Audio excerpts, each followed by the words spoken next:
Hold on,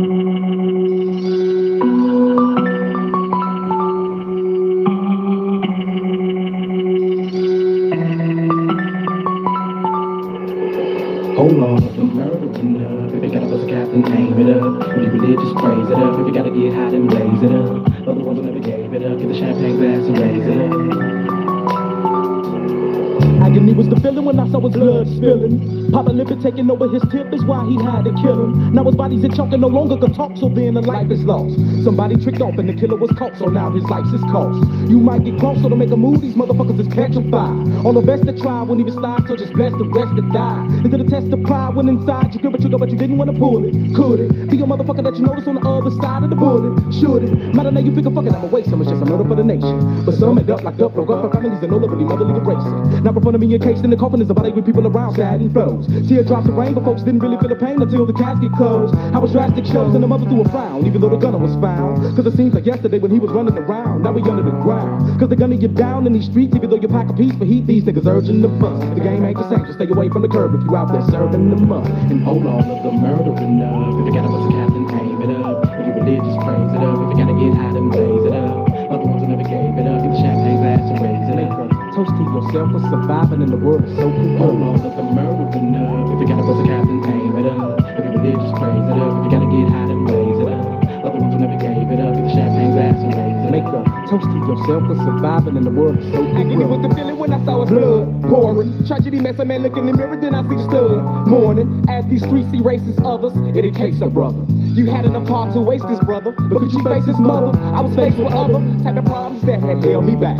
Couldn't tell me jack, now I'm grown in my own zone, you ain't gotta tell me that. So come trail me back to a time when a motherfucker lost his will to survive. Me and my folks had to hustle and steal for a meal, either had to kill to survive. I remember when you had my back when the relative passed and my mama cried. When the house caught flames, you collapsed in my arms when you heard that your father died. I take drama and scribe, even though I had to go through a thing to get myself together. Still suffer, but the worst is gone, so it's on till a woman in heaven shelter. But if I end up back on the streets again and I had to receive my fate, smoke weed at the wake so the pain and hate escape to keep the kids straight.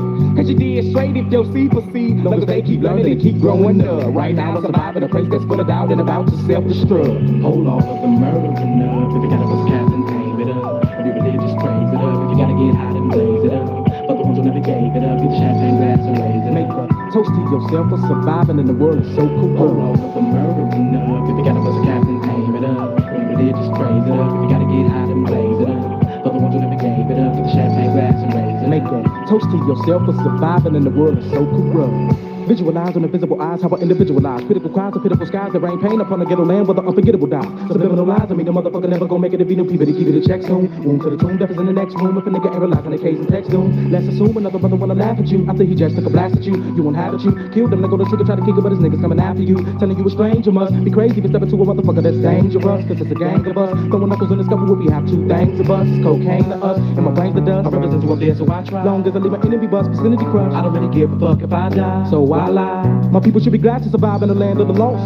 It's a plan of the boss, leaving motherfuckers down with their grandmother's hand on the cross. So I take a stand when I talk, ran instead of walk to chalk another victory. How you did the cape, but here's the paper, breaking other niggas off is a mystery. With the chemicals and drugs, all of these criminals and thugs just keep coming up. Better watch yourself, ain't no love in the streets of a ghetto of a world that's corrupt. And hold on for murdering up. If you gotta bust a cap, then aim it up. If you religious, praise it up. If you gotta get hot, then blaze it up. Other ones who never gave it up. Get the champagne glass and raise it up. Make a toast to yourself for surviving in the world is so cool. Hold on for murdering up. If you gotta bust a cap, then aim it up. If you religious, praise it up. If you gotta get hot, then blaze it up. Other ones who never gave it up. Get the champagne glass and raise it up. Make a toast to yourself for surviving in the world is so cool.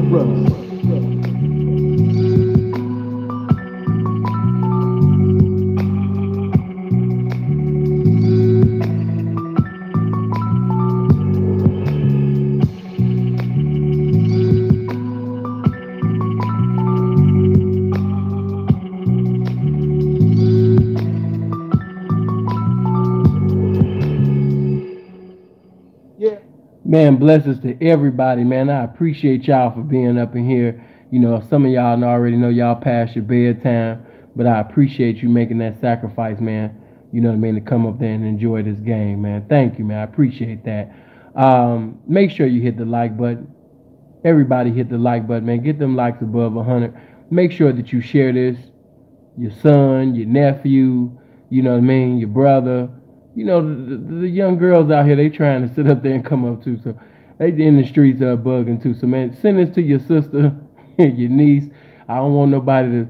We gang banging too.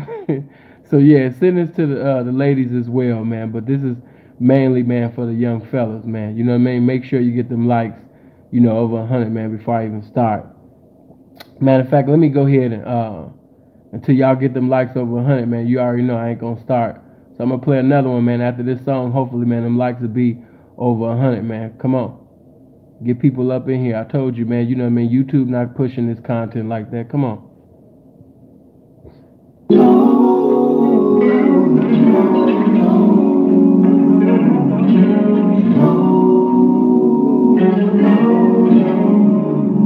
For my all in, have you ever seen a gangster? It ain't nothing wrong with seeing gangsters cry. It ain't nothing wrong with seeing gangsters cry. I see nothing wrong with seeing gangsters cry. Have you ever seen a gangster cry? I see nothing wrong with seeing gangsters cry. It ain't nothing wrong with seeing gangsters cry. It ain't nothing wrong with seeing gangsters cry. I stayed up the longest when my nigga died. I pulled up some more so I could stop the crime. Relapse after quitting like my second time. But I know I just wanna numb the pain that's inside. I know I just wanna clear the rage in my mind. My younger days, but I still feel the same all the time. Growing granny used to yell my name all the time. Like the same as if I'm on the stage yelling lines. And I might surprise you, but I never tell you lies. If you knew what I knew, just be thankful you alive. Grown man game, now we racing with the wise. He ain't being patient, now he facing his demise. This shit what you making? Popped out every day with my head high in the field, even though I'm aching. Honestly, I never thought I'd take shit where I'm taking it. I was way too busy on some fuck shit, I wasn't chasing it. Now I'm driving that shit real fast, like I'm racing it. Guess I'm trying to duck my past, had enough of facing it. Niggas still won't test my gangster though, he know I'm acing it. I deserve myself a victory so much I'm tasting it. This for all of mine. Have you ever seen a gangster cry? It ain't nothing wrong with seeing gangsters cry. It ain't nothing wrong with seeing gangsters cry. I see nothing wrong with seeing gangsters cry. Have you ever seen a gangster cry? I see nothing wrong with seeing gangsters cry. It ain't nothing wrong with seeing gangsters cry. It ain't nothing wrong with seeing gangsters cry. I cried, whole ride, folks' funeral. That day a nigga would've died if I did what I used to do. Wanna stop myself, I tried, said I will, I lied. Swing did nothing all these years, but that shit still inside. Wanted fast, you live the street life, less you wanna die. Can't come on no hits with us unless you wanna drive. That boy young and full of pain, look him in the eyes. All he know is gang bang, that's why I sucked head to the side. Whole war was a game changer, they hit Lil Rock on the 9. And of course we still gon' slide, but I be crying for one of mine. Brian Roshan only 16 this year, now they throwing iron. But been losing loved ones since a baby, how they gon' decide? Love the street so much I cried to my wife, I can't go outside. Hiding pistols in the house, putting on my side to go outside. Since I lost Captain full of anger, homicide stay on my mind. I adapt it, if everybody's savage, how I'm gon' survive? Have you ever seen a gangster cry? It ain't nothing wrong with seeing gangsters cry. It ain't nothing wrong with seeing gangsters cry. I see nothing wrong with seeing gangsters cry. Have you ever seen a gangster cry? I see nothing wrong with seeing gangsters cry. It ain't nothing wrong with seeing gangsters cry. It ain't nothing wrong with seeing gangsters cry. It ain't nothing wrong. It ain't nothing wrong, no. Go ahead and cry, my nigga. It's okay to cry, my nigga. It ain't nothing wrong. It ain't nothing wrong, no. Go ahead and cry, my nigga. It's okay to cry, my nigga. Alright, man. Y'all finally got it where I need to be, man. Blessings to everybody that's in attendance. Whoever don't make it, they don't make it. Of course, I want to speak about, Von and different others as well. I'm not going to just speak about Von because he's not the only example that we have somebody said speak on Von. We got so many that fall into that category. So we're going to go through it tonight. But before I say that, speak on my message, man, I just want to appreciate everybody for being here. Blessings to everybody. And like I told you, man, make sure you get this to the youth, your son, your little Yeah, give them something to think about. You know, if you're gonna be out here in these streets, you know what I mean? I've been saying it, you know, I like to say from ancient times to recent times, but it's so imperative to mentally respond and not emotionally react. The consequences of emotionally reacting is the best definition of severe, life ending. You know what I mean? So we've lost too many people, way too many people. You know what I mean? Some of you older cats that's in your 30s and 40s and 50s, this message is also to you too, even though I'm talking to the youth. But we've even had older people, you know what I mean, that failed to this.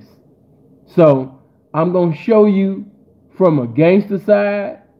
Then I'm going to tell you, you know what I mean, even from a pimp, you know, perspective. I'm going to give you, you know what I mean, different examples that you can see the consequences of allowing your heart to govern your behavior, to allow anger to govern your behavior. You know what I mean? We've lost some great men with some great potential that only was going to get greater, you know what I mean? But they not here. Why? Because of motherfucking emotions, feelings. We lost out on some empires, greatness, legendary work. But we're not going to be able to see the fruits from certain people because they're no longer here. Because they allowed their feelings, they allowed their heart to get into the driver's seat of their lives and drive them to a destination called the graveyard, or a destination called incarceration for forever. You know what I mean? Crazy, man. Now, before I get into what I'm about to get into, I don't know if you guys seen it, but earlier, Von, decided to, King Von's manager decided to do an interview with DJ Academics. And I'm glad that he did it. You know, some people, they just wasn't sharp enough to pick up a lot of things that he was saying without saying it. You know, because I seen certain people say, yeah, Sin, you know what I mean? It was just basically some egos they was getting into it. You know, it didn't have nothing to notice when he was asked the question, was it over a bitch? You know what I mean? Did they get into it over a broad? Notice that he kept speaking from Von's perspective. He never spoke from the other side perspective. All right? It was never, that was never the question, whether or not Von, you know what I mean, was going to basically emotionally react over a bitch. That's not what he was emotionally reacting over. I give Von that. Yeah, he was on some G shit, but at the same time, Von really wasn't tripping over no broad. If you go back and watch the interview, every time Academics asked the question, he's speaking from Von's perspective, which is, you know, he did right. And I like how the manager answered questions without incriminating people too. Blessings to him. You know what I mean? He gave you the info without basically incriminating others. You know what I mean? I don't know why it be so hard, but for a lot of y'all make, you know what I mean, that shit into some hard algebra trig or something when you was little or something. You know what I mean? Some of y'all just don't know how to answer a question without snitching and putting everybody in a correctional facility for an eternity. You just get into a continuity of just giving incriminating information. You know, but nah, bro, man was able to sit up there, man, and answer all questions, you know, without even going there. You know what I mean? So shout out to the manager, man, of King Von. You know what I mean? Pretty, you know, streetwise dude. He was able to move in the conversation. Cause you know, Academics, he don't be coming like Vlad, you know, as far as, hold on. What do you mean he did? Von is dead. You talking about incriminating Von. Von can't go to nobody's jail or prison. Let me move on. That's why I don't read comments. But you know what I mean? He, in the interview, and I didn't want to go there because it's so many things I want to do. But if you notice, when something like this happens, I do exactly what I'm doing now. I give a message without putting the person's name in the title. You know what I mean? Without putting the person's name in the title, you know, I spoke on Vaughn once every now and then, unless the game say do it, you know, man, I'm not gonna do it. You know, because I see too many YouTubers who used to going live and only 2 people be watching, they mama and grandmama, and now all of a sudden Vaughn, you know what I mean, gets killed. Now all of a sudden they just doing 15 videos within one day about Vaughn, and now they got an audience, so they just all of a sudden they just so interested in Vaughn's life, man. Knock it off. I saw somebody speaking on Vaughn, that shit almost made me throw up. Because he was acting like he was a real nigga talking about street shit, you know what I mean, talking about Vaughn, don't even know nothing about the city of Chicago. It just irks me to see this man, this male, you know what I mean, talking about Chicago. I really wish he'd keep Chicago out of his motherfucking mouth. Matter of fact, before I even get into my message, let me say this. I seen that motherfucking poo butt ass shit that T.I. said, talking about some, yeah, you know, in Atlanta, we gay over here. You know, we sucking each other's dicks over here. We riding dick over here. We successful. We suck each other off. We promote each other. We just having a good time. So you niggas in from Chicago and all you little other areas, leave our shit alone. You guys in Louisiana, you leave our shit alone. Let us just do what we do. Shut your bitch ass up. Like we need permission from your mark ass to sit up there and come to Atlanta, nigga. Oh, motherfucking Crime Stop ass nigga sitting over there talking about what, could you please, oh, please wash the grass ass nigga. Could you please wash the grass? Get your mark ass on. Could you please wash the grass? Oh, faggot ass nigga just, yeah, you know, we support each other over here. You know, we look out for one another, you know, over here. So, you know, but by us being on the rise and, you know, having so much black excellence and, you know, guys is marrying each other and, you know, niggas is on the low and niggas got sexually transmitted incurable diseases all up in this motherfucker. But, you know, could you guys please just keep the murders out of here? Like, niggas, shut up. That shit irked my soul to see his mark ass sit up there and speak like that. I'm like, man, this nigga done got $2 off. I ain't gonna knock it off. I mean, you know, the guy do got, you know what I mean, the gift. He can rap and everything like that. But, you know, I mean, he could talk his ass off. You know what I mean? And we see, you know, with that case you got and only getting a year, nigga, you can talk your motherfucking ass off, nigga. You know what I mean? Mr. Tipster. You know what I mean? But yeah, man, we don't need no tips from Tips. Like I said, I told y'all, dude got some classic songs, he really do. But I stopped fucking with T.I. the moment I seen that motherfucking commercial. I still listen to music. I told you, I separate music from a person's personal life. But as far as a person, man, I've been stopped fucking with T.I. The moment that I seen T.I. gay ass get on that commercial talking about some, yeah, my name is Tip, but I'm not here to talk about, you know what I mean, that Tip. I'm here to talk about another Tip. Hold on, bro. What you mean you hit another Tip? Another Tip? He lost me there. I'm not here to talk about, you know what I mean, that Tip. I'm here to talk about another Tip. I'm like, oh no. You know, I had to go. So when I see Clifford don't know what he want to be. Clifford remind me of certain hoes that I used to have. 1 minute you want to be a hoe. 1 minute you want to be an astronaut. 1 minute you blaming your mama. 1 minute you blaming me. 1 minute you blaming the whole world. 1 minute you want to be a fireman. 1 minute you want to run for president. Bitch just confused. And as we know, a double-minded bitch is unstable in all her goddamn motherfucking ways. But getting back to what I was saying, because I started to hit y'all ass with certain videos, but I was like, you know what? I ain't even gonna go there. But I just knew. Now I know some of y'all ain't gonna agree with me after this video. It's gonna be so many handsome thoughts all in the motherfucking comment section. Seeing, you know, she talking about she really loved him. She really loved him. Bitch, she didn't love him. Shut up. You know what I mean? That bitch, I know a motherfucking clout chasing ass bitch when I see one. You know what I mean? Vaughn wasn't even fucking with that bitch. you know what I mean, before he died. Wasn't even fucking with her. You know what I mean? Yeah, he had love for her. He didn't want nothing to happen to her. But they wasn't even in communication, man.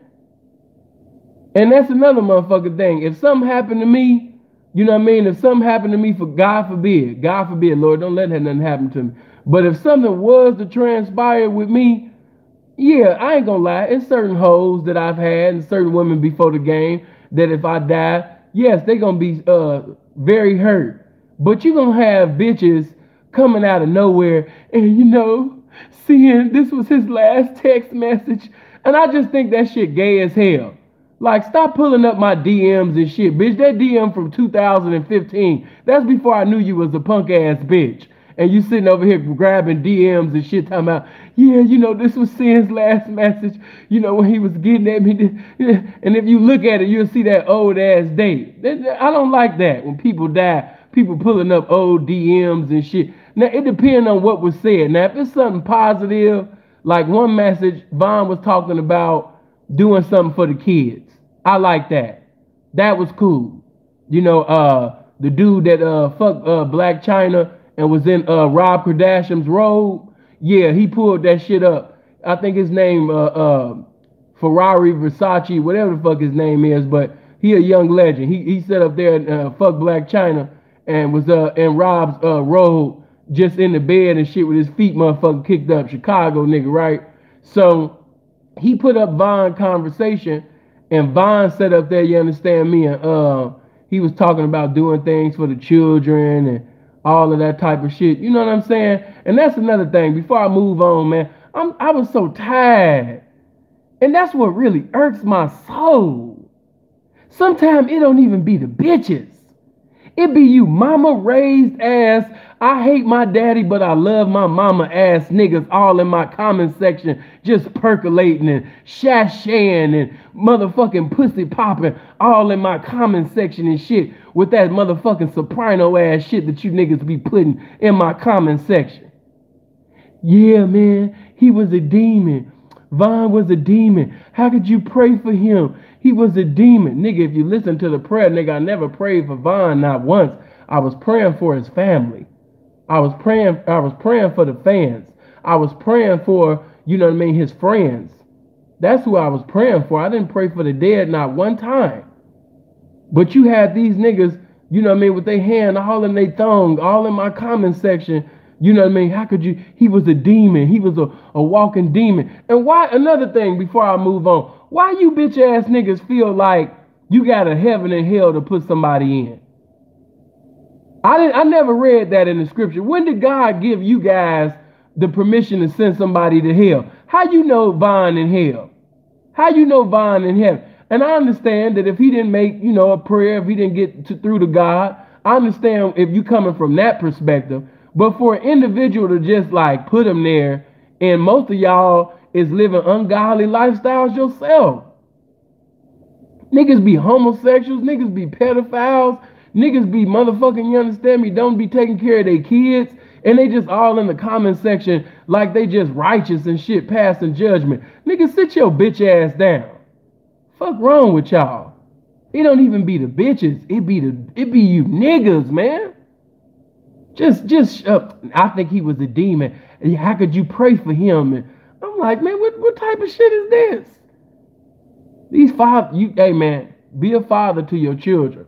If you don't be a father to your children, the probability of these little niggas growing up to be bitch ass niggas, man, is very high. You know what I mean? Be a father to your kids, man. I'm tired of seeing, because every day the population of bitch ass niggas is growing. But anyway, I knew that Asian Dow was clout chasing. You know what I mean? I'm not going to say that she wasn't just a little stunned by the shit, but damn, bitch, you putting a whole goddamn movie in the story and, posting all of these pictures and then you set up there, we find out through the manager that I'm thinking that you about to tell people, I'm thinking the manager about to say, yeah, man, she said that she had spoke, to one of the BDs or one of Vaughn's close friends, and that's what he said. This bitch sitting over here talking to one of them damn readers and shit.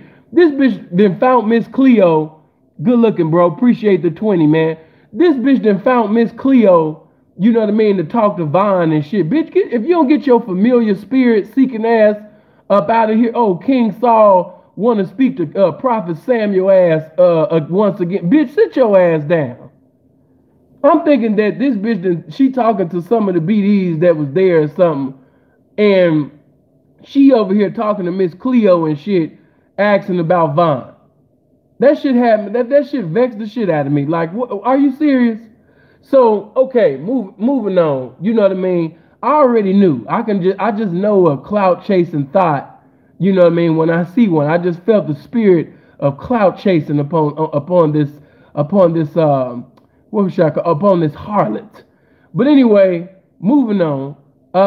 So within the conversation, you know, the manager, and I'm so glad that he started revealing certain things, you know, that, because I didn't know that. And a lot of y'all didn't know that. You know what I mean? You didn't know that, you know, after Quando Rondo's friend had set up there and did what he did, whatever happened, basically, you know what I mean, the police started shooting. So when you seeing everybody start scattering and moving around, you seeing individuals moving because the police is just shooting everywhere. So of course everybody speaking down on O Block and this. Listen, man, I'm not even no BD. You know what I mean? I fuck with BDs now, but anybody that know me, man, from my childhood, I hated BDs with a passion. And it's sad too because the BD helped me get on this earth. You know what I mean? But that's another story.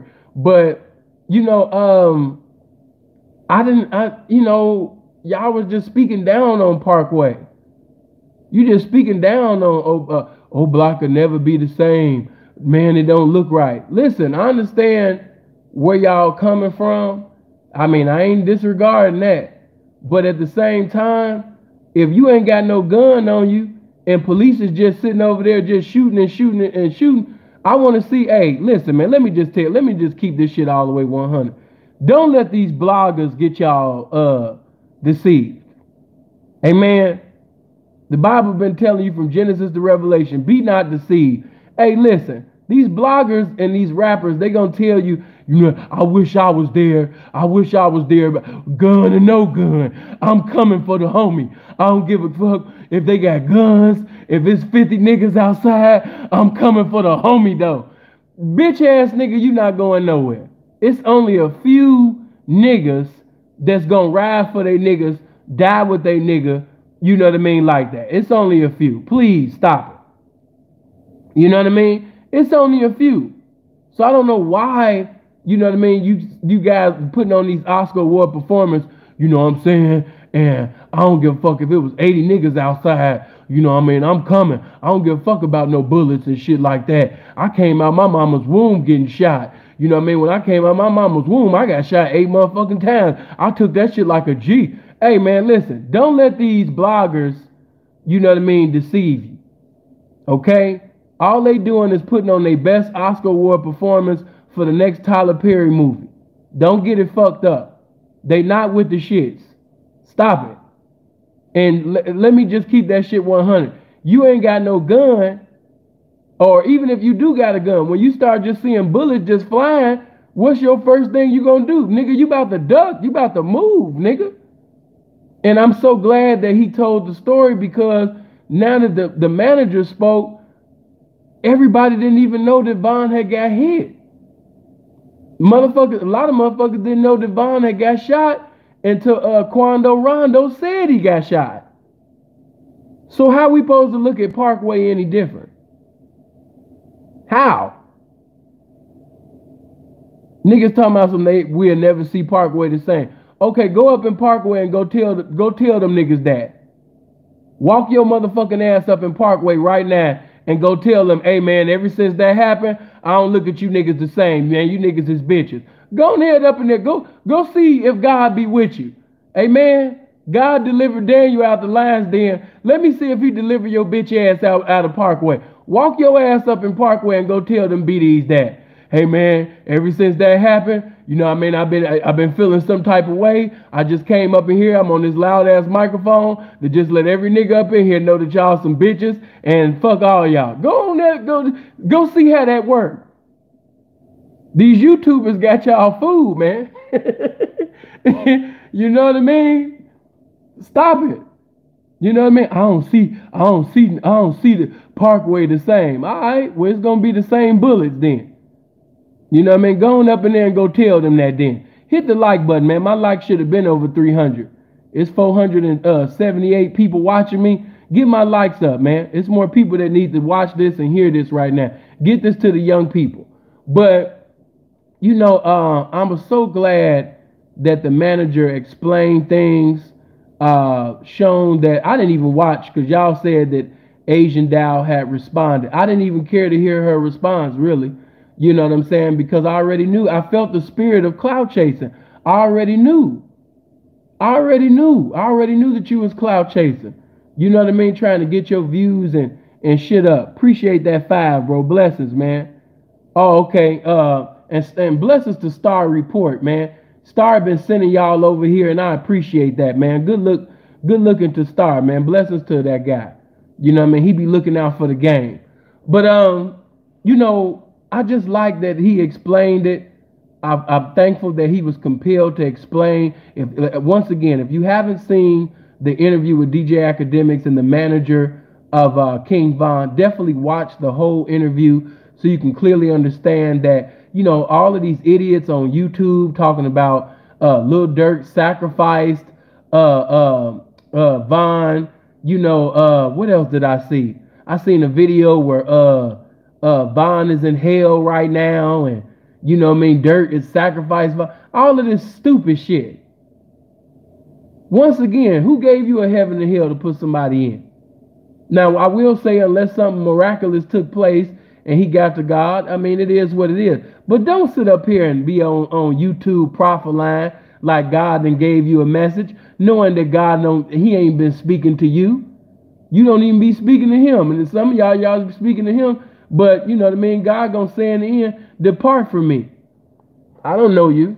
So, you know, I'm just so glad that he explained things. So now we have more understanding. You know what I mean? Now, that reliable source that told me what they told me, I can't really go against that. I can't all the way watch that because every time, appreciate that, my guy. Blessings to you, Allstate. I can't really throw that in the toilet and flush it because every time the manager responded, it was from Von's perspective, which is, you know, logical because he's Von's manager. But as far as from the other side, and this ain't no disrespect to Louisiana. I love y'all, man. Come on, man. Y'all already know my left-hand man was from Louisiana. But it ain't like, you got to understand that when you raised in certain areas, you raised to have Southern hospitality and, you know what I mean, kill over the bitch and, you know, catch a grenade for the bitch and go head first, be a Bobby Boucher ass nigga for the bitch and, you know, all of that shit. You know what I mean? Niggas that come up like myself, no, we wasn't raised like that. And Von wasn't tripping over no broad. No, not at all. And if you, matter of fact, you didn't even need his manager to even tell you that. If you looked at certain Instagram lives, Sweet D, appreciate that. If you look at certain Instagram lives, Von had already put that out there that he wasn't tripping over no broad. He was saying that, yeah, me and such and such, we ain't got no beef. He wasn't tripping over no broad. But as far as the other side, because of the way he was raised and he ain't had no father and he was just raised, I could just tell by the way he came up around a lot of goofies. He don't really have no player bone in his body. NBA YoungBoy ain't got no player bone in his body. You know what I'm saying? So yeah, I can see, you know, what I can see. You know what I mean? If that actually, you know, transpired. If that be the reason. You know, and it ain't no shot at you Louisiana dudes, but y'all know y'all love these. Y'all know, you over, you got inordinate affections that you think there's love that'll cause you to kill a nigga over that bitch. Come on, man.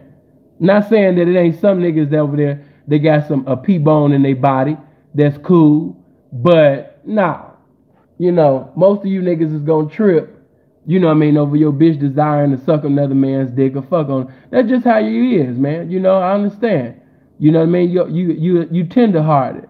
And blessings to all the little tender hearted niggas, all the little Ralph Tresvant, man of sensitivity ass niggas. You know what I mean? Blessings to you. You know what I mean? I ain't got nothing against you. I just ain't got nothing for you, man. But yeah, you know, when we look at that interview, as he began to describe certain things, appreciate that 5, bro. Good looking, bro. Thank you. My mind went back to Nipsey. Then before Nipsey, I ain't even gonna lie, I thought about X. I thought about XX Tentacion, if I'm saying his name right. Before him, of course, you know I had to go back to the 90s. I thought about Pac. I thought about certain people that I knew in the streets that's no longer here because the number one pimp from Louisiana. Oh, okay. Blessings to you, bro. But I thought about certain people that we no longer have because of emotionally reacting. You know what I'm saying? Now, before I get even into Von and different people, let's just take that back. We knew that, you know, Pac was very gifted. Hold on for a minute. Appreciate that, Helena. Thank you, baby. You know, we know that Pac was very gifted. And we supposed to be reaping off the benefits of the ministry that God gave Pac still to this day. And a lot of y'all, let me just say this. Because of these platforms, you got individuals in 2020 trying to make Pac into a motherfucking Tekashi 6ix9ine.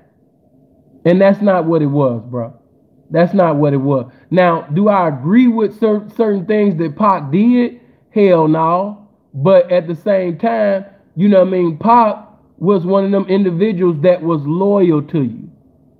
You know what I mean? Pac was one of them individuals that was just loyal to you. And if you basically getting ready to get into it, Pac about to get into it with whoever you about to get into it with. Now, I'm going to keep it so 100 while people sitting over there talking shit about Pac. If Pac one of them individuals that actually would have been trying to do the same thing, you know what I mean, that Von Man was doing, which was still off of Quando Rondo. Appreciate that 10, man. Good looking. You know what I mean? He would have did that. For sure, for sure. So I don't know where y'all got this false news from. Y'all trying to make Pac into some old ballerina ass nigga. That is not Pac. Was Pac the hardest of the hard? Was he a gangster? No. But was Pac a bitch? Hell no. Was Pac a rider? Hell yeah. So, you know, that whole situation, man, you know, with Pac putting hands on a reputable, you know, known banger, he was out of position, man.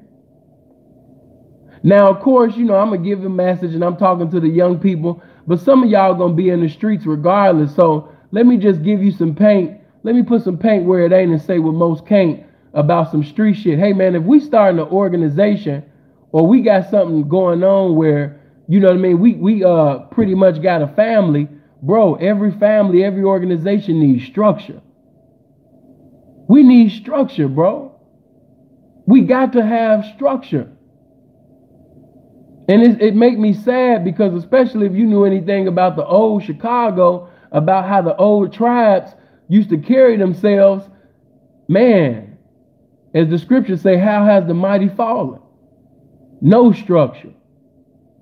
You know, now, of course, you know, the manager said that Von has security and everything, and usually he move a certain way and everything like that. And he keeps saying Von this and Von that. But hey, man, let me tell you something. If I was a regular street nigga who was staying with my mama, like some of them niggas is in Parkway, and I can't rap, I don't really have a talent to my knowledge, because God done blessed you. You just don't, you know, you don't have no knowledge yourself. But if I was like certain niggas in Parkway that didn't have knowledge of self, and I was staying in pretty much nothing to do, I'm in and out of jail, you know what I mean?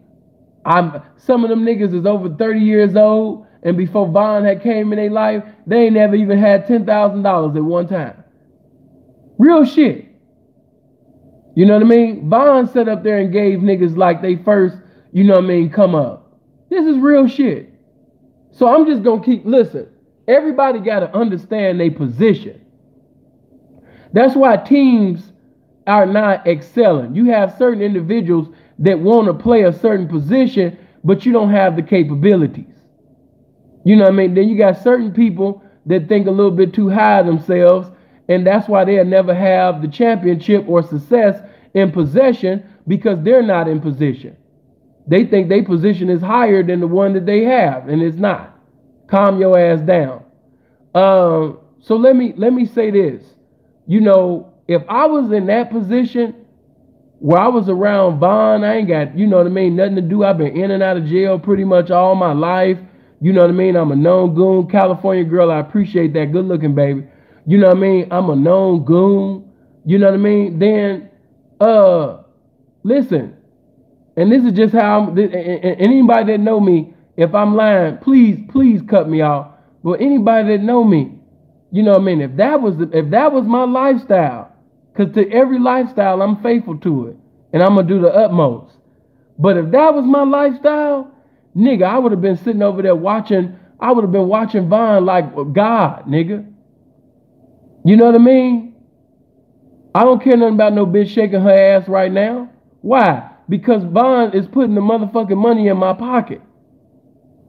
He's providing the food. He's providing the roof over my head. Any nigga that look at this nigga wrong, I got to sit up there and make you go to your expiration date. You know what I mean? Now, of course, after the manager explained everything, we see that basically Von had just went off, you know, in his anger. And I'm going to get to that. But what I will say is this. When we have structure, and especially love, when you see a nigga move, and that's why you got to keep your day ones around you. You got to keep niggas that ain't afraid to check you. You got to have niggas around you that don't agree with everything that you say and do. A lot of y'all don't like that shit. You don't like having men around you. You want a whole bunch of males around you. You want yes males. Because really ain't no such thing as a yes man. But you want a yes male around you. You know what I mean? You want that Kanye shit. You want a bunch of yes male. You want a bunch of motherfuckers telling you how brilliant you are and having worship services and shit for you every day. You got to have real niggas around you that say, hey, my nigga, you know what I mean? You moving kind of, you know what I mean? Tonight, what's wrong, bro? You know, you not yourself tonight, man. What's happening, man?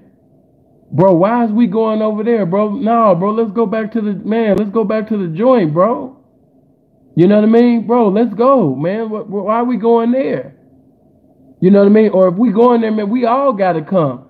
I'm just keeping that shit all the way 100, man. Freeze don't agree with everything that I say and do. I love that nigga.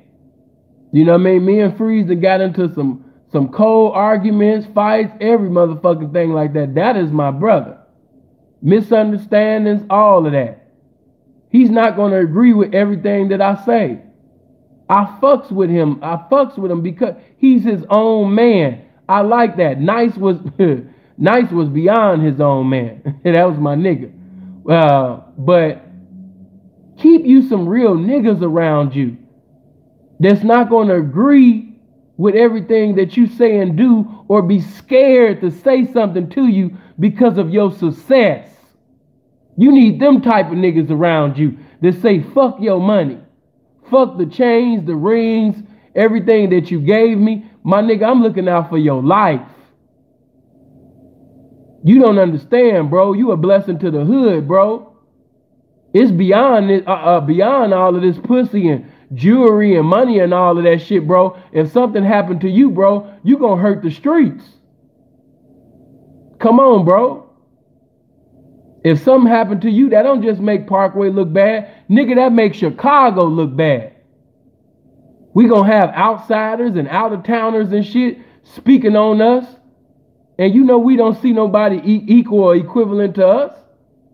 But we gonna, by you doing this or moving funny, if anything happened to you, You make provisions for goofies, for dumbass, for nerds, for suburban motherfuckers to just be speaking all on the city.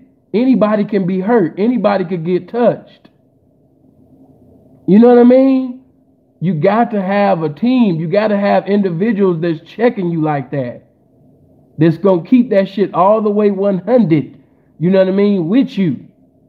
Hey, just on some real, like going back, like I said, we're about to go through these examples.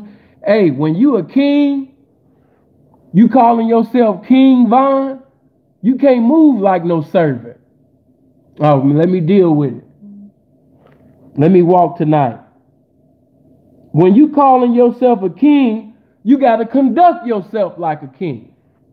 Now, it was a question that was asked earlier. If you saw the video with me and Gangsta Brown, somebody called in and he said, Sin, what would you do if a nigga on the track and he acting like a trick and he deceiving broads and he acting like a damn trick and he fucking up a pimp's money and he just doing all type of stupid shit. Notice that when I gave my response, I never put myself in a circumstance where I was going to be in somebody's prison. Why? Because you might think I'm too arrogant with what I'm about to say, but I'm too valuable. I'm too valuable. And this ain't no disrespect to nobody in the pimp game, but I'm the most important person in the pimp game. Not because of how I'm pimping and all of that, but because of the hand of God is on my life. I don't want nothing happening to me. I don't make provisions for something like that to happen to me. I'm too motherfucking important. I need for you to think like that of your damn self. Certain niggas thought that I was too uppity. It's not that, because anybody know me, I don't give a fuck. If I fuck with you, I fuck with you. But it's certain niggas that I know that a spirit of negativity follow them everywhere they go. So if a spirit of negativity follow you everywhere you go, I don't need to go where you go. I don't need to be around you.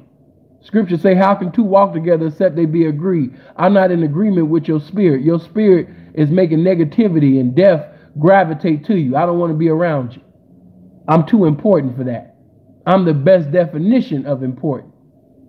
I was called to preach and teach. I'm anointed to preach and teach. I can't sit up there and put myself in a situation where I die before my time. Yes, I'm backslidden. Yes, I'm foolish. But I'm not about to make provisions for me to be in somebody's correctional facility for an eternity over some shit that I can sit up there and send a goon or send a bitch. And I keep telling y'all, you know what I mean? A bitch is not just to be sent to seduce and reduce tricks for everything that they got. You know what I mean? When it's a nigga that's sitting over there and he's in the way, I told you how to deal with them situations. You know what I mean? Send that bitch. And I told you earlier, niggas hollering, talking about, man, this chess not checkers, and don't even know how to play chess. We're talking about chess not checkers. You know what I mean? Every piece on that board got to protect the king. And King Von, you understand me? Every piece that was out there that night should have protected the king.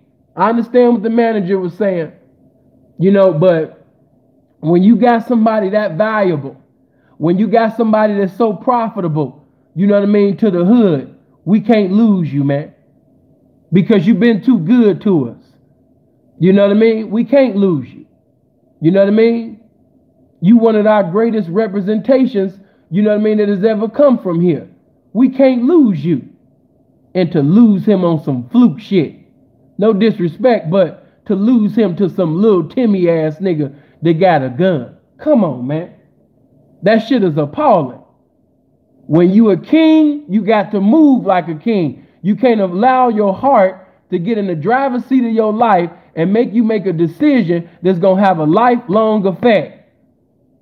I keep telling y'all, Jeremiah 17:9, the heart is deceitful above all things and desperately wicked. So if the heart is deceitful and desperately wicked above all things, why would I allow my heart to govern me? You moving like the bitch. Oh, I'm talking tonight. You moving like the bitch. The enemy got you deceived into thinking that you being gangster, but you moving like the bitch. Anytime you don't strategize, anytime you don't rationalize, anytime you don't organize your thoughts to get the best results out of a situation, you're moving like the bitch. You moving in your feelings. That's not manly. That's not manly. The devil got you deceived into thinking that, oh, you on some G shit. No, nigga, you on some emotional shit. You on some Carl Thomas shit. You in your feelings. And we seen the result of niggas moving in their anger. And it's sad. Because like I said, we should still have Pop. But he's not here with us tonight. Why? Because Pop allowed his anger, appreciate that, Rigger. He allowed his anger to put himself in a situation that he should have never been in. He should have never been in that situation. Pac should have never sit up there and took off and put hands on Orlando. And honestly, just to keep it real, you know what I mean? Motherfuckers should have sat up there as soon as Pac was running. Motherfuckers should have ran up to Pac and grabbed this motherfucking ass, not running with him. Somebody got to move like a king. And in that position, let me say this to you. Once you get into a position where you presiding over people and people are depending on you, you can't allow your feelings to govern your behavior. Because when you make an unwise decision, not only do you affect you affect everybody you presiding over. Do you not understand that not only was people, you know what I mean, on the streets depending on Von, do you not understand that it was niggas that was locked up that was depending on Von? Von was a real ass nigga to his people. FBG Duck was a real nigga to his people. Duck was looking out for his people. Only reason why Duck didn't give more is because Duck didn't have more. But Duck had a big ass heart, which was one of his weaknesses. But let's look at FBG for a minute. And it ain't no disrespect, because I see Cash and, you know, young Dumb, they trying to, you know, do their little thing and come up. But hey man, let this be known. FBG Duck, you know, Lil J and FBG Duck was the best thing that even came, you know, out of that. Just being 100. Just being 100. Dex had a few songs here and there, but I never really was like, ooh, put on that famous Dex. I'm not a put on that famous Dex type of nigga. He got a few songs that's cool, but I'm not a famous Dex type of dude. But FBG Duck should have been watched over.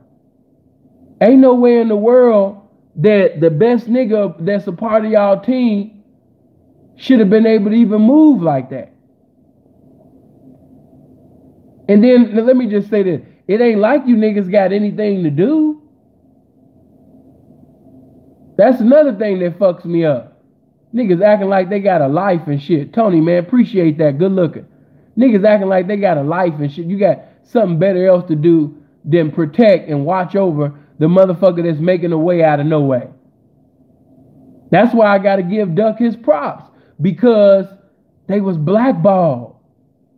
And to be blackballed and to sit up there, you understand me, and make a song, you know, of course, you know, we can say whatever we want to say about that, but hey man, that song still generated over 50 million views. Being blackballed. You know what I mean? And for Duck to put the shine on FBG, you know what I mean? And for y'all not to protect Duck. And I know Duck in his mind, he thought that he wasn't going to get shot downtown. I understand, because if you ever been downtown Chicago, you wouldn't think that you would be shot and killed anyway. I shouldn't have to tell y'all to hit that like button. I don't know why it's 661 people watching, but it's only 349 likes. By all means, get them likes up. Get them notifications out there. We need more young people hearing this. But FBG Duck, he didn't think that he was going to sit up there and get killed on that day. Like I keep telling y'all, those that ain't never been to the city of Chicago, you never been to the Magnificent Mile and all that type of shit. Hey man, there's police everywhere, omnipresent. So I know Duck didn't think that he was gonna get killed that day. But guess what? He shouldn't have. Just look at that. This is the most prized possession in FBG, and he's with a bitch. I've even heard niggas say, "Oh man, you know what I mean?" But you know, she had a gun. Man, fuck that. And it ain't no disrespect to you women and everything like that. But man, I'm talking to my niggas, right? I'm talking street shit right now. This nigga is the best thing that happened to y'all, and he outside with a bitch. Seriously? You know what I mean? And like I told you in that last video, we got another thing. If you're gonna be a king, hey man, humility is the way. In a lot of aspects. Seeing what you mean by that. Because pride, the spirit of pride, will keep you from basically sitting over there telling your guys to come with you. Because you want to appear to be a real nigga. You want to appear to be like you a fearless ass nigga, but in all reality, you know that you need help. You know that you done said certain things in songs, and you done did way too much for the ops not to sit up there and blow on your motherfucking ass if they see you. You know you done sit up there and put out way too much disrespectful ass shit, you understand me, about people's families and shit, to be just sitting over there walking in, up and down town, you understand me, like nothing gonna happen to you. You've been way too disrespectful. What you think what was gonna happen? So, you know, just keeping that shit all the way 100, man, you know, that should have never happened.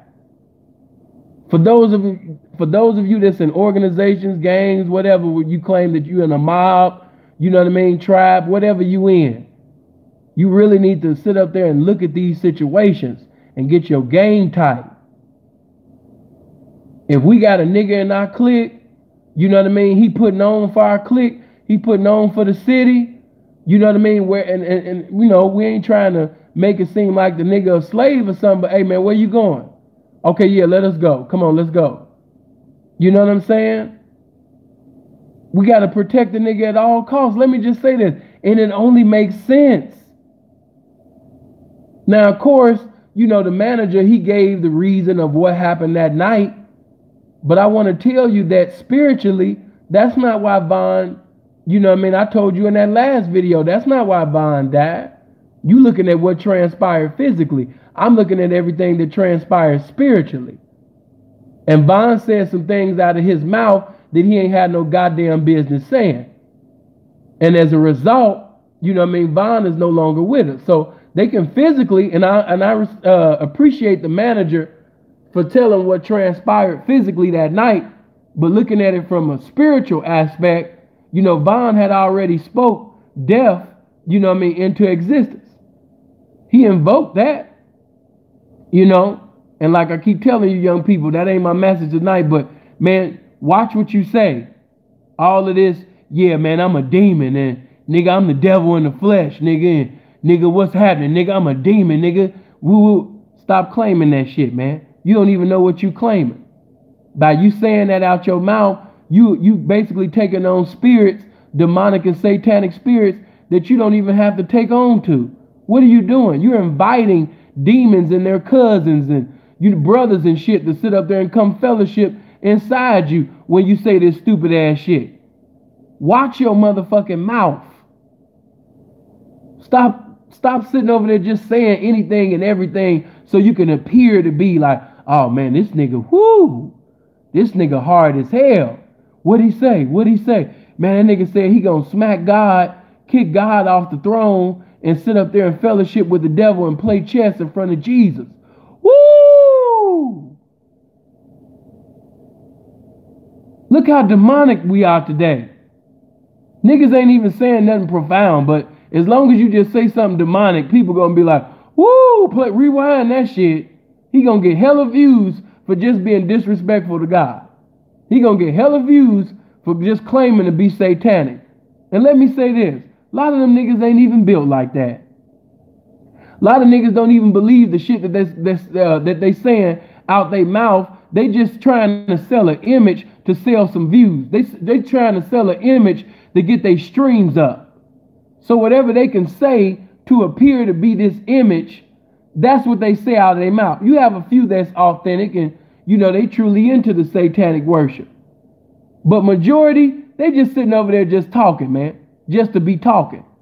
And that's another bitch move. Emotionally reacting instead of mentally responding.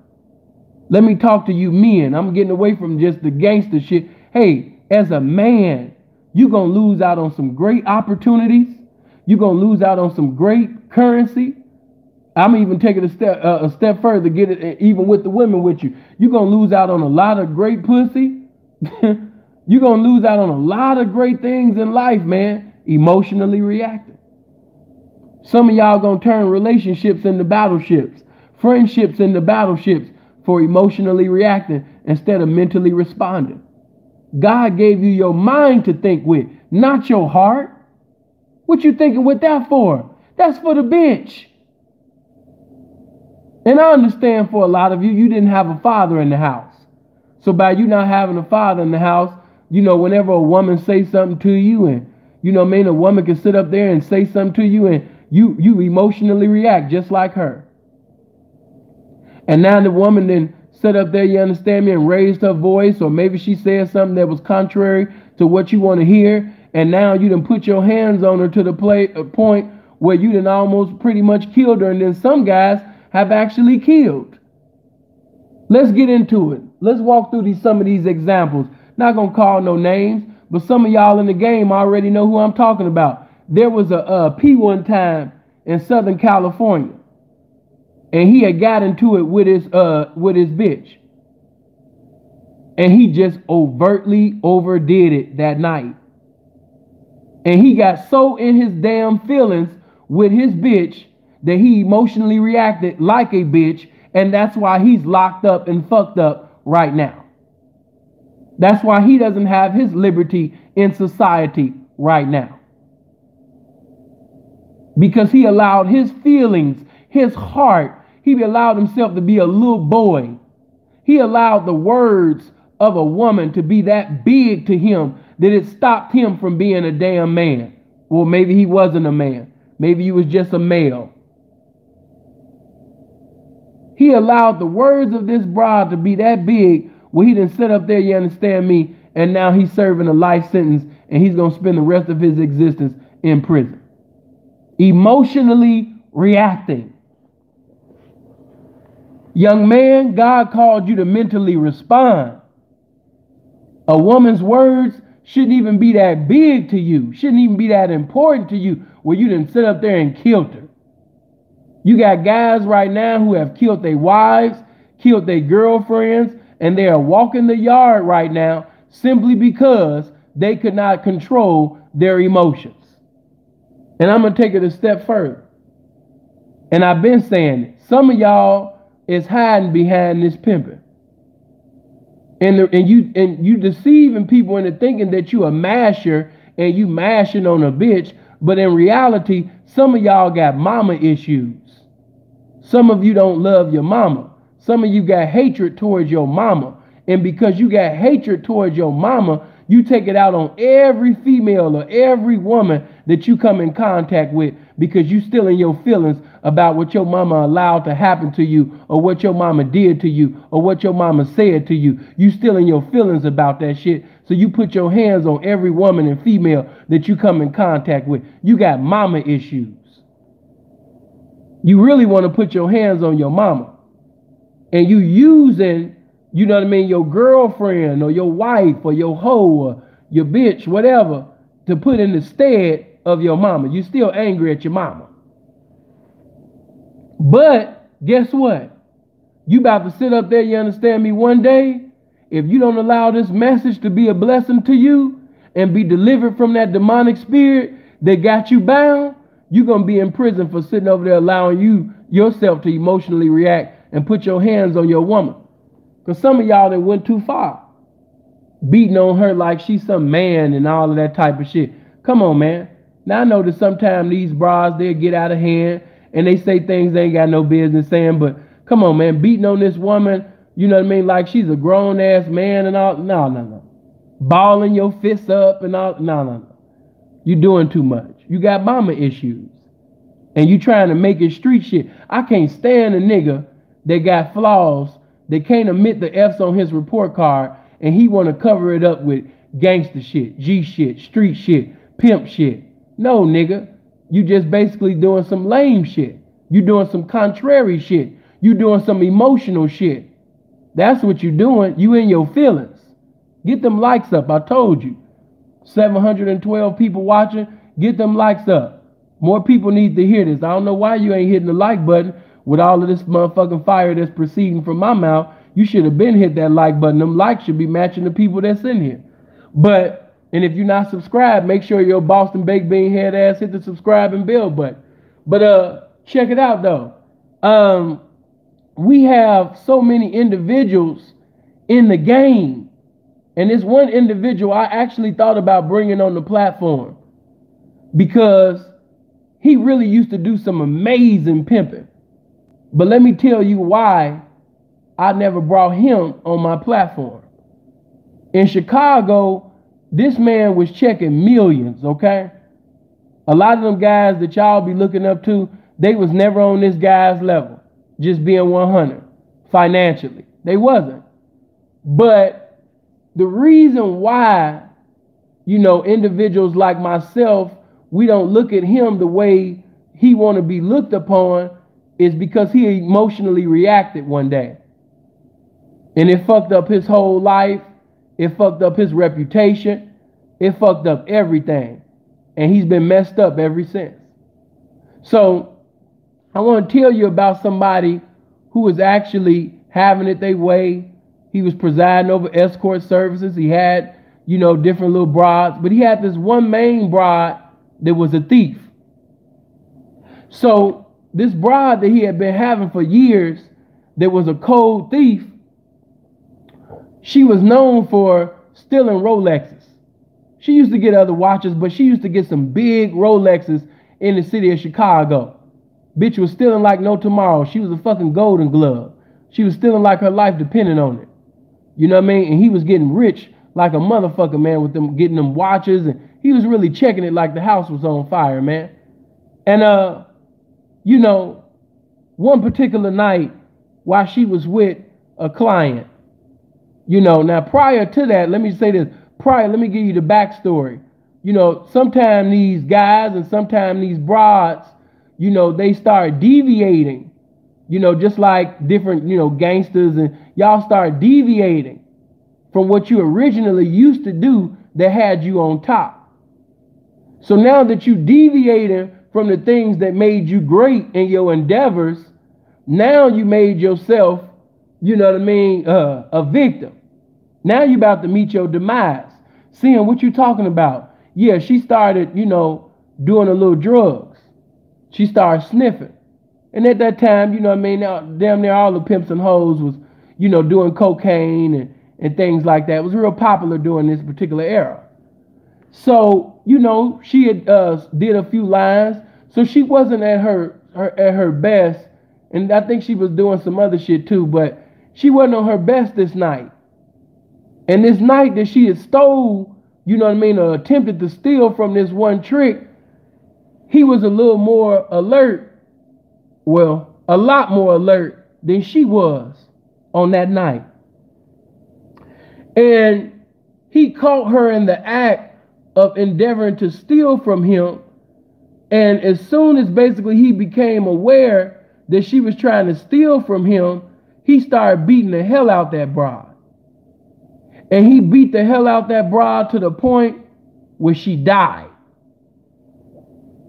After he found out, of course, he, left the scene and everything like that. So anyway, the pimpin' ended up finding out that his bride was dead. A bitch that he was in love with. A hoe that he had fell in love with. Don't believe that bullshit that you see on television.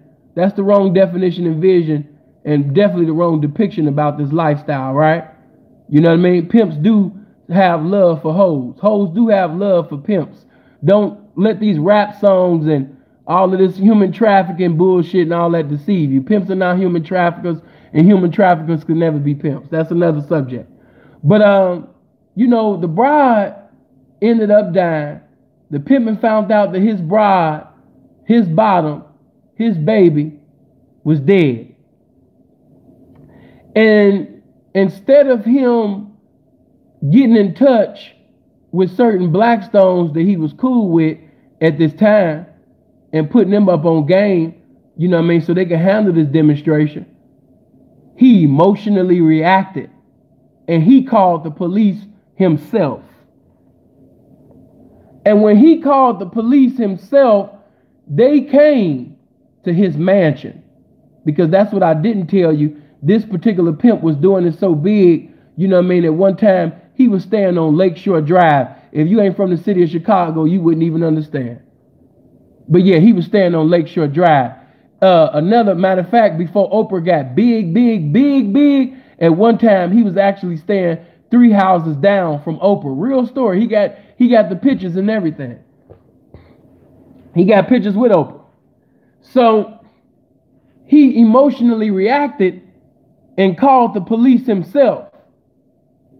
And so when the detectives arrived to his beautiful mansion home, and they all inside looking at the paintings and the furniture and all of the fly ass clothes and all the fly ass jewelry, you know what I mean, that's inside, you know what I mean, the police like, damn. But now that you invited the devil in your house, you got the police in your house, they started putting 2 and 2 together. Because the bride that died, she got prostitution and solicitation cases and thievery cases and all this type of shit, you know what I mean, on her motherfucking name. So come to find out, as they start investigating, they find out that he's presiding over escort services and, you know what I mean, him and this bride, they live together. First of all, you know what I mean, as a white man, you come inside of a nigga's place, you don't think this nigga should be living here any goddamn way. How is this nigga living here? This nigga living better than me. So, you know, when they came in there, they was already having a fit that a nigga, you know, that with no college education is living better than you. You done made all these countless sacrifices and you ain't even living as half as good as this guy. So they was out to get him, and they did get him. And they investigated him and found out that pretty much he was presiding over her. And the reason why she was going out stealing watches and dating men and all of that type of shit was because she was his hoe and he was the pimp. And so the consequences of that, you know, he ended up losing 9 years of his life in prison. But the big consequences of that is that he can no longer come to America because he didn't have it. It was something with his green card, but, you know, as a result, he had to go back to his original country. So not only did he lose the mansion, not only did you lose your money, not only did you lose all the materialistic things that you was once presiding over in the game, but now, you understand me, you was in the correctional facility, you lost over 9 years of your life, and now to get out with nothing and to be sent back to your original country, never to return to America again, all because he emotionally reacted. If he would have mentally responded, if he would have allowed his mind to do the thinking, he would have said, man, listen, it's fucked up that my bitch is dead. It's fucked up, you know what I mean, what happened. But at the same time, I can't call the police. I can't put the police in my business. I'm not thinking right now. I can't put the police in my business. They gonna lock me up. The police ain't my friend. Fuck I'm calling the police for? They ain't gonna do nothing but lock me up and fuck me up. But this is how dangerous it is to be in your feelings. Emotionally reacting. And the consequence of him emotionally reacting, loss of mansion home, loss of foreign cars, loss of hundreds of thousands of dollars of jewelry, loss of all your clothes. Now you got to go back to another country. You can't even campaign and obtain no more in America because of that one motherfucking move. Because of that one move, it cost him his whole empire. Took his money away from him. Took every materialistic thing away from him. And now you can't even come back. And it makes no sense. Let me just show you before I go to my next example. It made no sense because he actually had stones that he was cool with. He even had some GDs that he was cool with. So, you know, if you wanted the trick taken care of, all you had to do was put your ear to the street and sit up there, you understand me, and make something happen. And the stones would have came and prayed for the man. But, you know what I mean, emotionally reacting. Now, of course, I'm not going to minimize him and, you know, crucify him to the point, because I've never lost a hoe to violence. I don't know what it's like to lose a hoe, you know what I mean, to a trick killing her. So I can't tell you, I can't speak from that experience or that circumstance from an autobiographical perspective, because I've never experienced that. I've never lost a hoe to being murdered. Thanks be to God. Thanks be to the mercies of God in this good game. But, you know, just messed up, man. You know what I mean? Emotionally reacting, he lost everything. You know what I mean? Now, let's go through some more examples. We not done. You know what I mean? Now, on the flip side of things, let me say that before I even go. I know people like, man, that's crazy. Sin got me messed up on that one. Right. But let's go even more recent, you know, to a situation. I'm going to flip it over. We seen the power and the benefit of mentally responding. Seeing what you mean. We seen Andre Taylor lose his brother, Shay Taylor, to gun violence from the police, from police brutality. We seen the injustice that was done on Shay Taylor. And if Andre Taylor would have allowed himself to get involved in his feelings and emotionally react in that circumstance and that situation, then not this time the movement would have never been created. And a law would have never been passed. And he wouldn't be a street czar. He wouldn't have the office job that he has now. So, you know, by him mentally responding and not emotionally reacting, he's not dead. Because if he would have emotionally reacted, you know what I mean, Dre could be dead right now. Let's say if Andre Taylor would have got in his feelings and grabbed the gun and went to the police station and just shot everybody in sight. Eventually, somebody would have killed Dre. What if Dre would have got a whole bunch of niggas enraged? You know what I mean? You know how great his mouthpiece is. You know the anointing on that man's life. He could have sat up there and, you know what I mean, influenced and gathered a whole bunch of black men to gather themselves on one accord to kill the police. At that time, he could have had a bunch of black men in the city of Seattle sit up there, you understand me, and go to war. He could have had that. But he made a decision to mentally respond instead of emotionally reacting, and we see the results of that. We see that, you know, now we have somebody who's receiving $12,500, you know, each and every month from his office job, and that's not even including, you know, everything else. See the benefits of mentally responding? See, when you emotionally react, I gotta kill them, I gotta fight, you know what I mean, I gotta bring my fists out, you know what I mean, because if I fight the police or I kill the police, I'm gonna be a gangster then, I'm gonna look like a man. If I sit up there, you know what I mean, they ain't gonna understand intelligence, so I'm gonna take a gun and, you know what I mean, I'm gonna go up to the police station, man, and just have an all-out warfare. And we wouldn't have the things that we have now.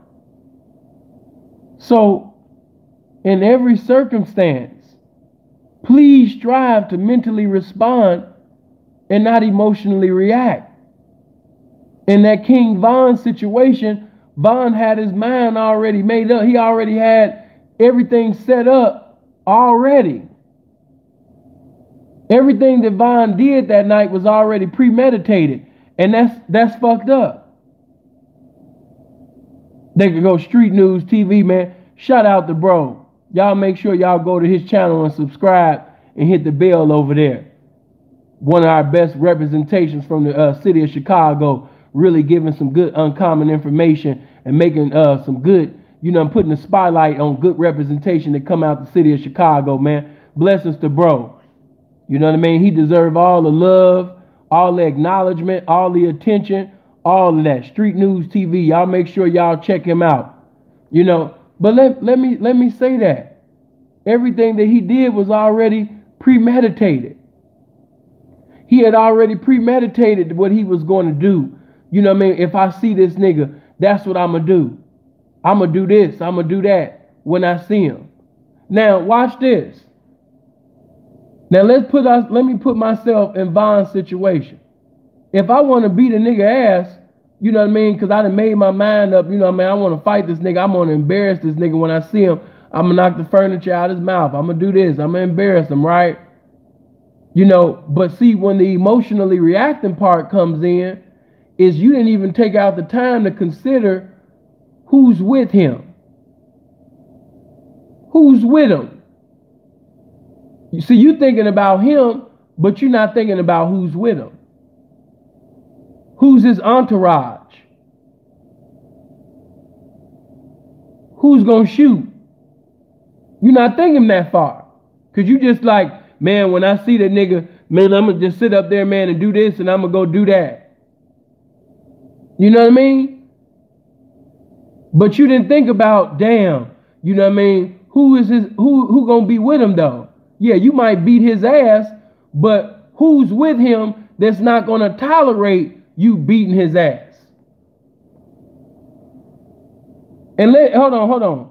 Let me, because of course I understand that we from the city of Chicago and Von is popular and you know what I mean and everything like that. But looking at it, you know what I mean. Let's just look at some on some street shit. Hey man, a lot of them niggas don't know how to not only fight, but at the same time, you know what I mean. These little niggas, man, ain't asking no questions. Nigga got a gun on him. He see his nigga sitting over there getting his ass beat. You know what I mean? I ask questions later, but I'm about to shoot right now. So in the heat of the moment, he not thinking about, we got to look at it from Lil Timmy. I don't know his name. We just going to call the nigga Lil Timmy. We got to look at things from Lil Timmy's perspective. Lil Timmy not thinking either. Not just Von. Because if Lil Timmy had thought to himself, you know what? You know what I mean? Even though my nigga getting his ass beat, you know what I mean? I should just go ahead and get involved and get my ass beat too. And we'll just be two real ass niggas getting our ass. It is what it is, or whatever. Because he just fighting them. Or let them get the one-on-one. Or if he try to do him in too bad, if he try to kick his head in or try to do too much, then okay, whatever. But right now they just fighting and whatever. But if I shoot this gun, if I shoot this nigga, then I'm going to be in a correctional facility for an eternity. Never to have my liberty in society again. If I mentally respond, I can live to see another day. I might wake up with a black eye, some cuts, some bruises, but if I mentally respond, I'm still going to be here another day. I still got the activity of my limbs. I'm still here another day. But if I emotionally react, not only do I put myself, because see, God was merciful to Lil Timmy. Lil Timmy just got shot in his motherfucking leg. What if that bullet would have hit his head? See what I mean, man? The consequences of emotionally reacting. Look at Quando Rondo sitting over there going live, carrying his homie up in there. All right, we live right now. What's going on, y'all? What's up, little Bean Bean? Yeah, man, the homie just got shot and everything. I'm bringing him to the hospital. Hey, can we get a wheelchair? Yeah. Yeah, the homie just got shot in his leg. I'm live on Instagram right now. You know what I mean? Yeah, get a wheelchair right now. The homie leak it. Man, it's going to be all right, man. It's going to be all right. But yeah, man, man, what's going on, man? You were supposed to come to the studio the other night. Nigga, you crazy. Hey, what's going on, Lou? Hey, for real though. Hey. Hey man, your baby mama done got thick as hell. Oh man, you know I ain't mean nothing bad. Hey, nurse. You know what I mean? Yeah, man, he bleeding. Come on, man. He bleeding all on my shoes and shit. Come on, man. Damn, my Instagram cracking. I ain't never had over 1,000 people watching me on IG. Man, I got to carry my homie that's leaking, you know what I mean, to the hospital more often. Hey, man, hey, nurse. Like, emotionally reacting. You're not thinking. You're not thinking at all. Because if you was mentally responding instead of emotionally reacting, you would have never went live. You know, I'm gonna give you another situation that y'all probably forgot about.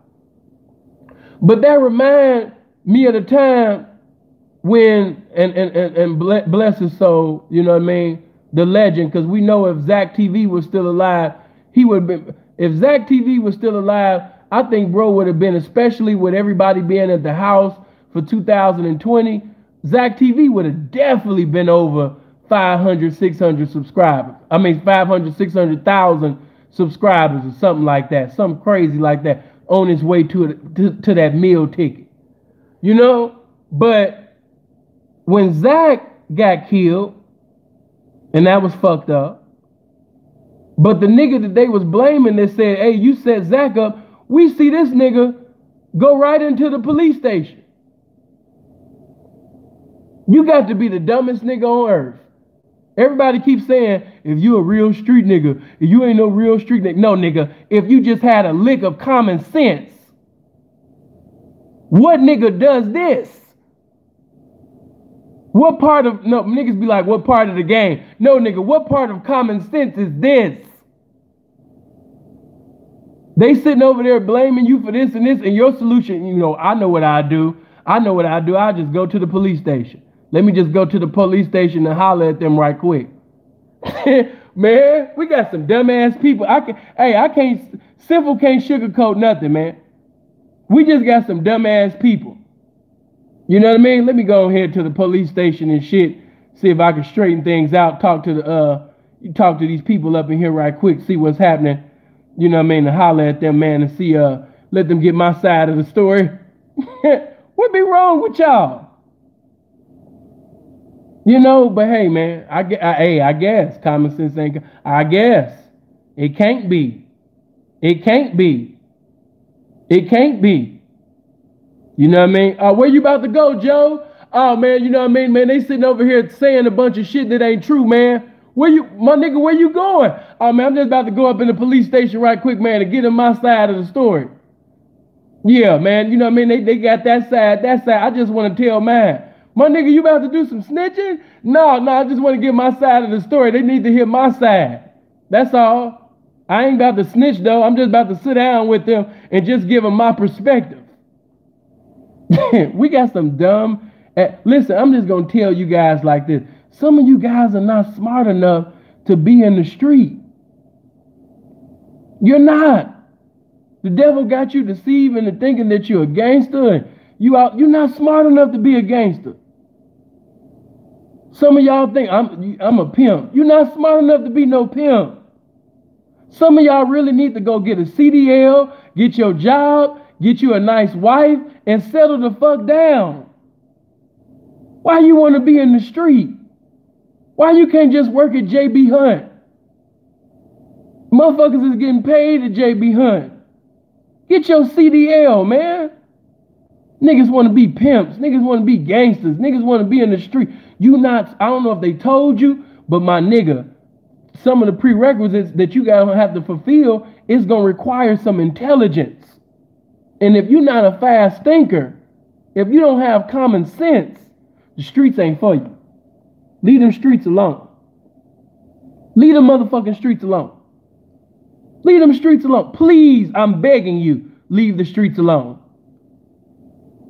We looking at so many consequences and results from people emotionally reacting instead of mentally responding.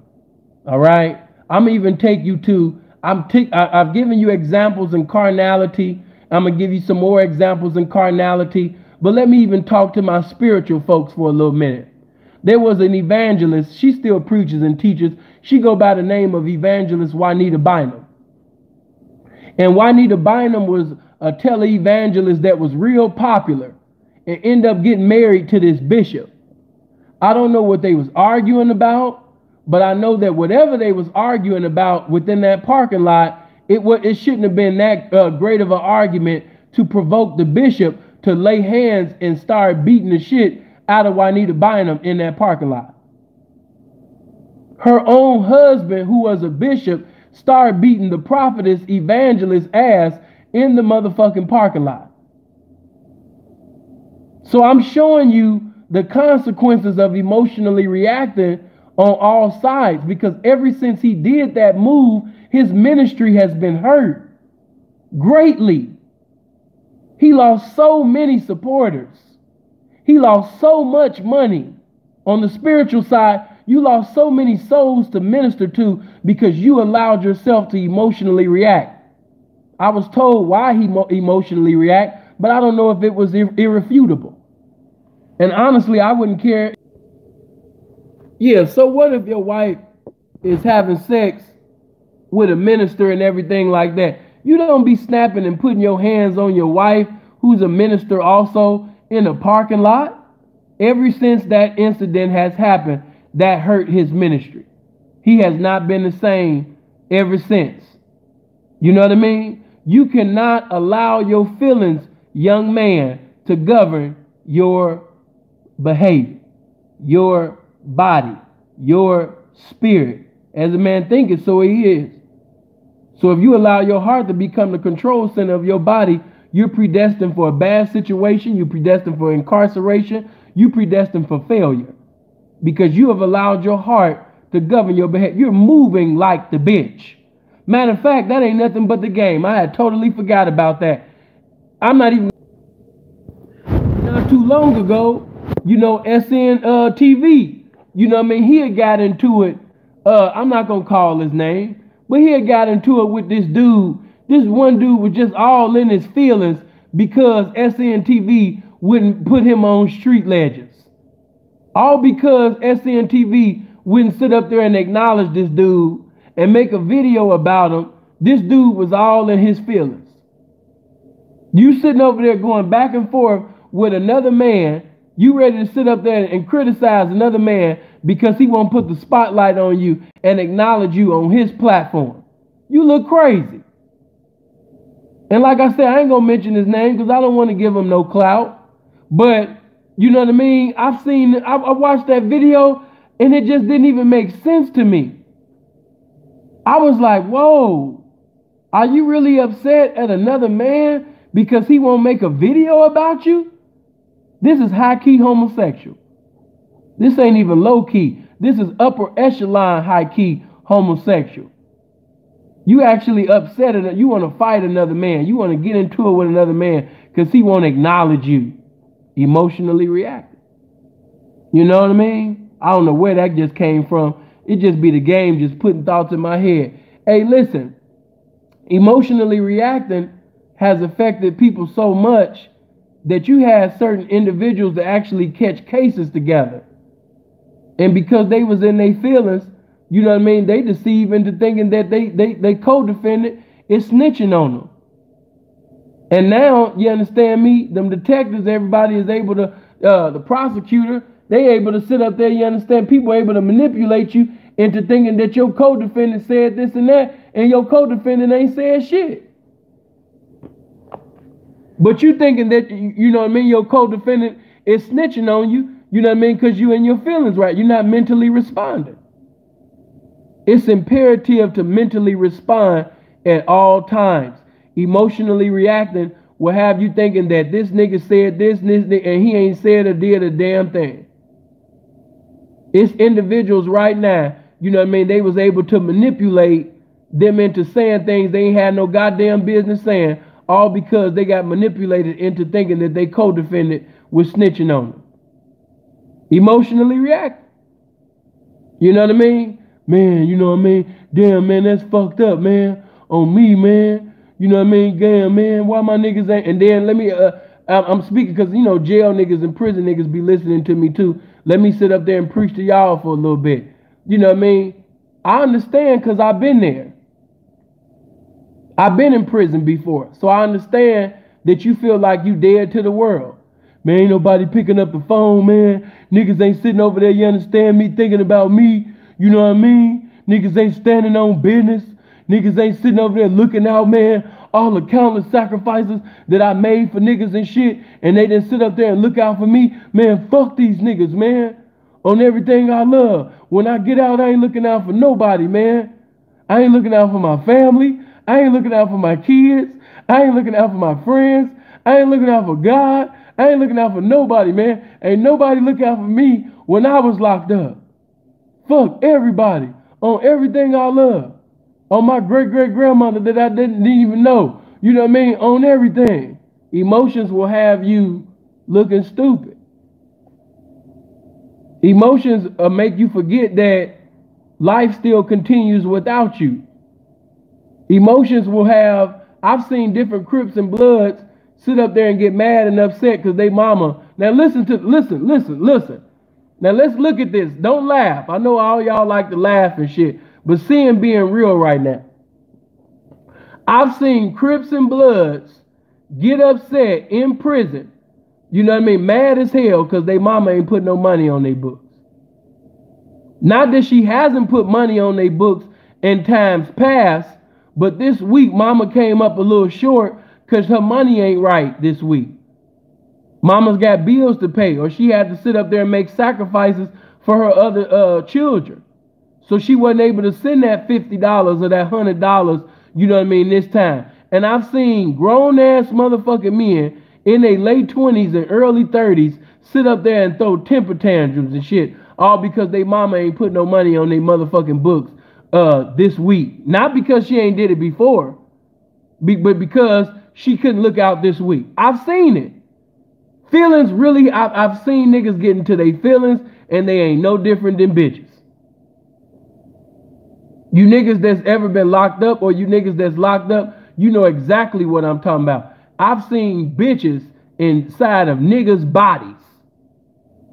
Appreciate that, Don. Why we got 700 right? Why do we have 782 people watching and it's only 543 likes? Everybody hit the like button. Get them likes up. Them likes should be matching the watchers. But you know what I mean? I've seen individuals who profess to be men, had the tattoos, you know what I mean? All of that. But got into their feelings, man, and was just straight bitches. And I don't mean to disrespect nobody. I ain't saying nobody's name. But guess what? I done seen certain so-called pimps and I done seen so-called gangsters.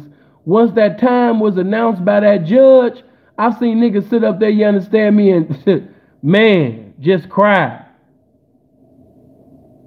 You know that part of Mary J. Blige on that part where I'm not gonna cry when the bitch be like, said I'm not gonna do it. You know what I mean? He said he not gonna do it. Said I'm not gonna do it. You know what I mean? When Mary J. Blige do that, I'm not gonna cry on Waiting to Exhale. You know what I mean? I've seen these niggas do that in the courtroom after the time was announced. Now, of course, I'm not going to say his name. If you know, you know. And if you don't know, you don't know. But a famous pimp son had caught a case for beating the brakes off of a goofy bitch. And I ain't going to lie, she a goofy. You know what I mean? I can't stand the sight of the bitch. I can't, for different reasons that ain't got nothing to do with that situation. She just an extreme ordained goofy. But the nigga beat the brakes off the bitch. I'm talking about beat her like she was a man, right? You know what I mean? And so when it was time to receive time, matter of fact, no, before he even got time, before sentencing, he was breaking down crying. And I just couldn't understand that. You crying in front of this white ass judge? A bitch at that.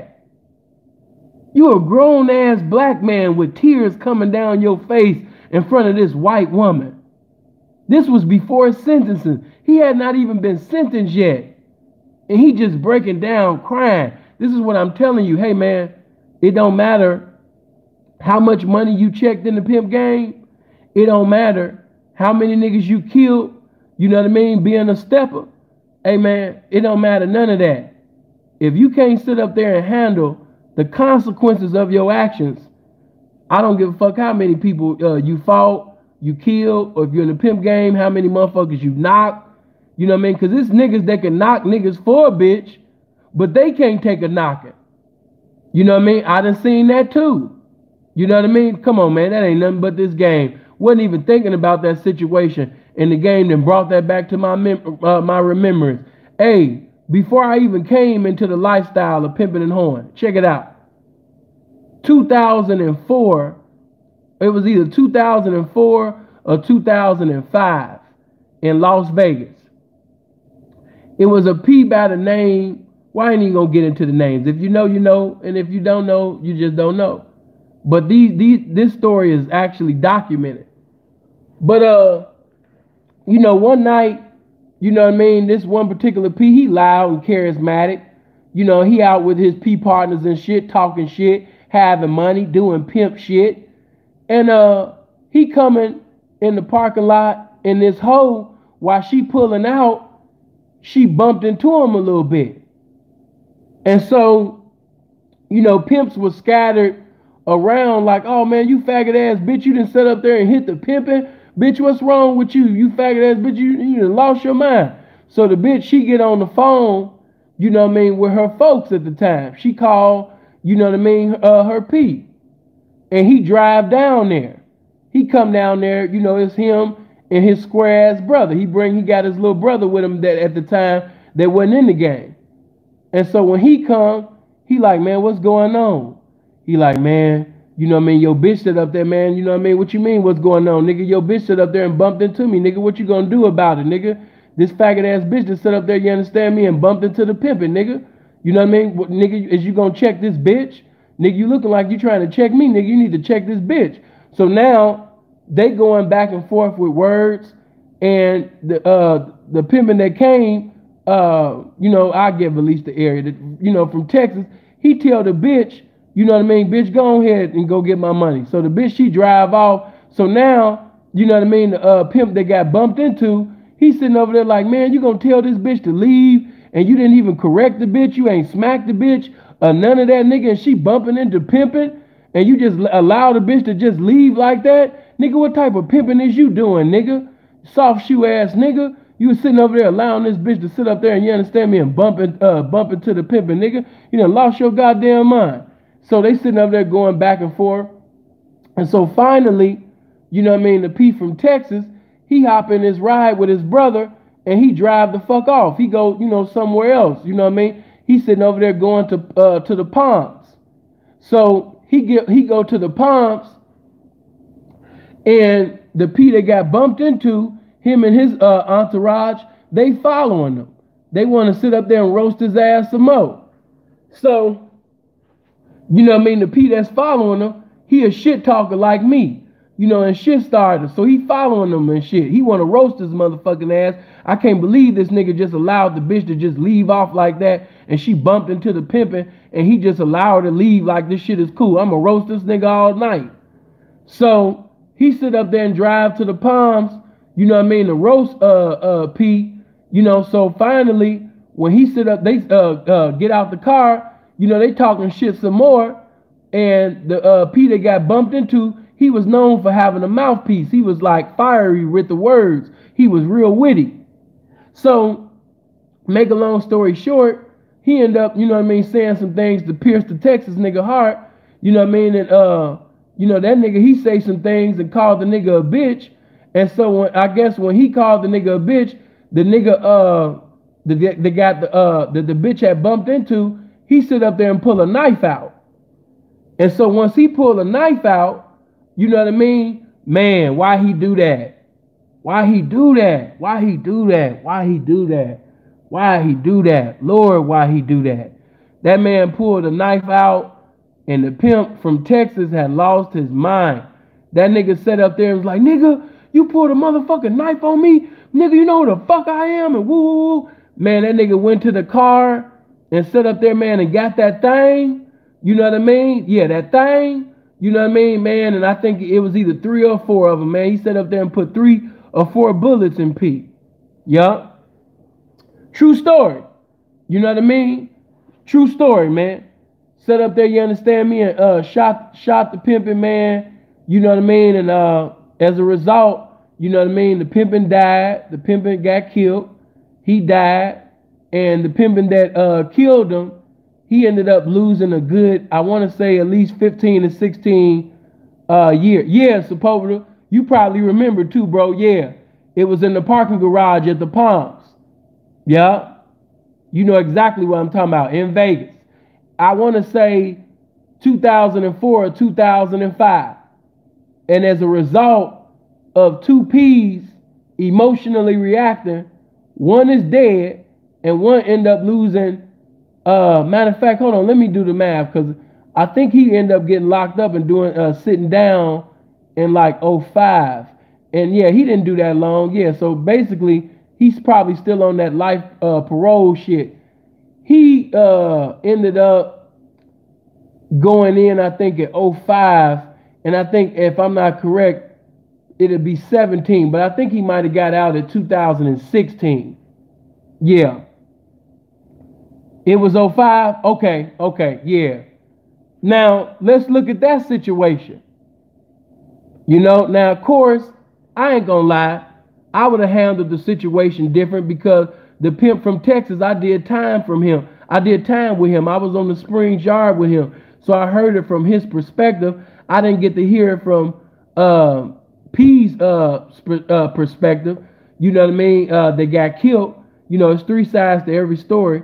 But I heard it from Texas side of the story. And guess what? You know what I mean? Just like, you know, the typical. And I love this one P from Texas that I'm talking about. I got love for him. Yeah, I got a lot of love for him. Good nigga, man. Good nigga. It was just a fucked up situation. And he was still in his feelings about it. You could see.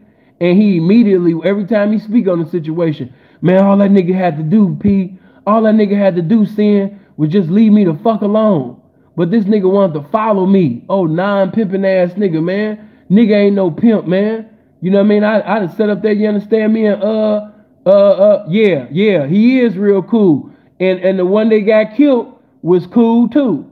But of course, the one from Texas, he don't want to admit that he was cool, simply because, you know what I mean, the situation, the circumstance. You know what I mean? He was older than, right, he was older than the other P, right. You know what I mean? So, you know, he was upset, still mad. He ain't even want to admit the guy that he killed was the pimpin'. But anybody that knew, you know, the other P, all other pimps will tell you that, yes, that nigga was the pimpin'. And as a result, you killed the pimp. Now, let's look at this. P didn't have to follow him.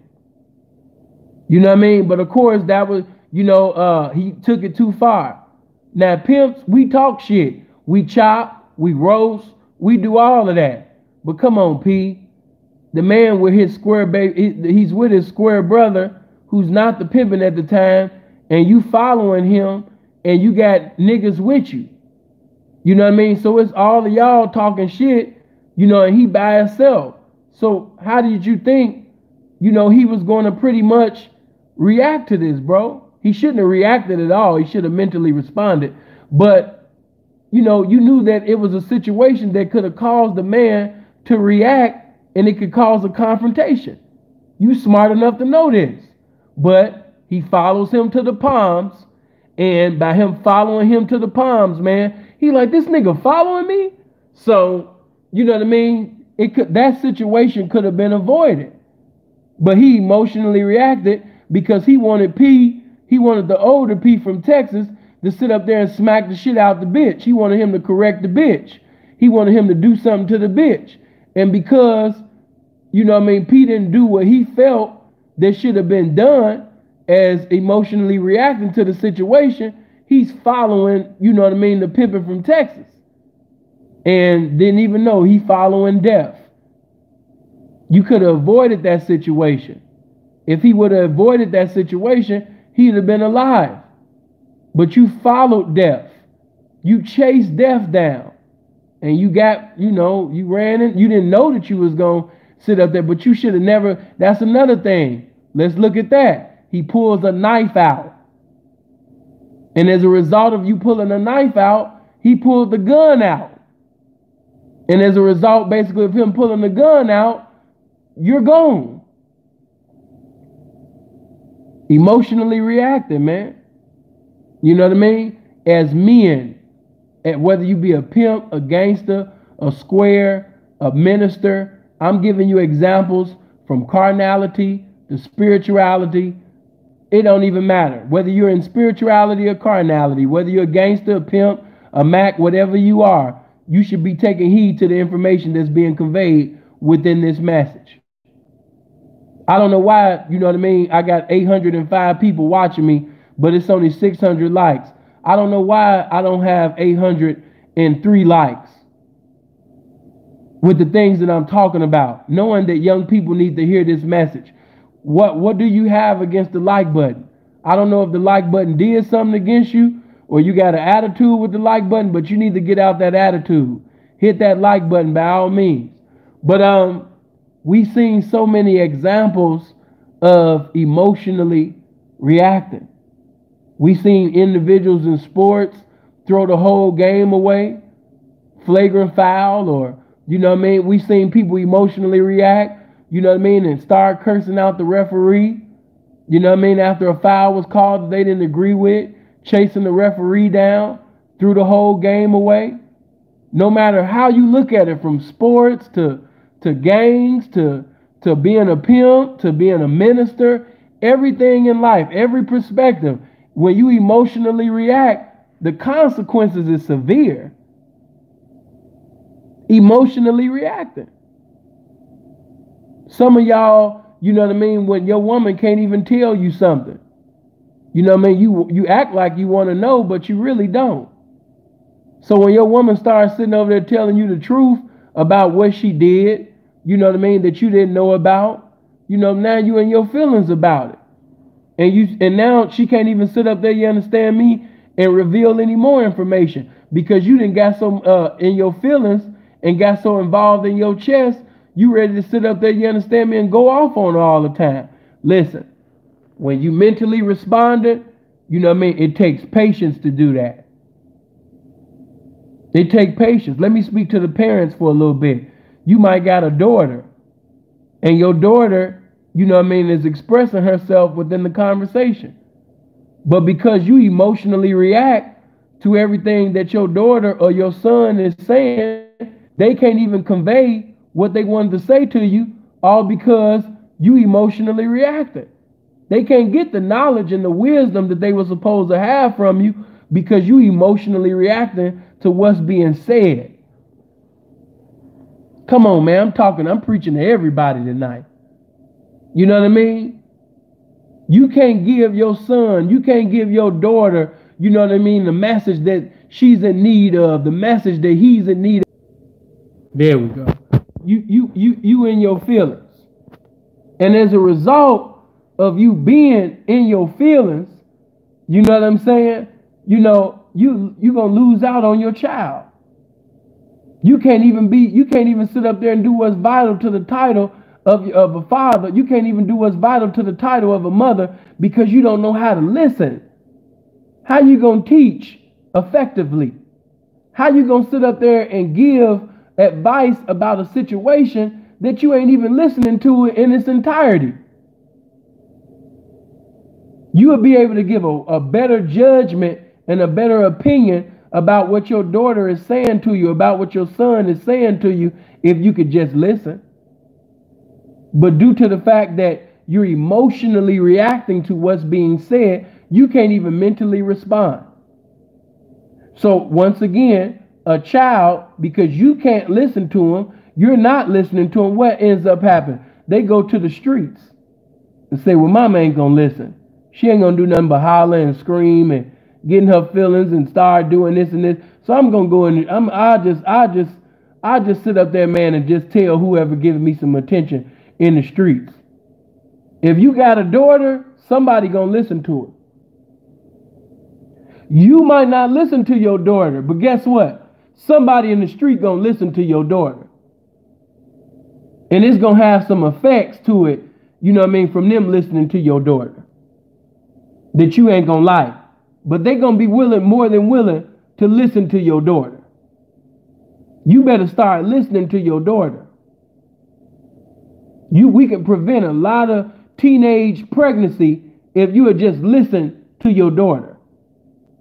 Ladies, stop emotionally reacting to everything that your daughter or your daughter say to you. Be quiet.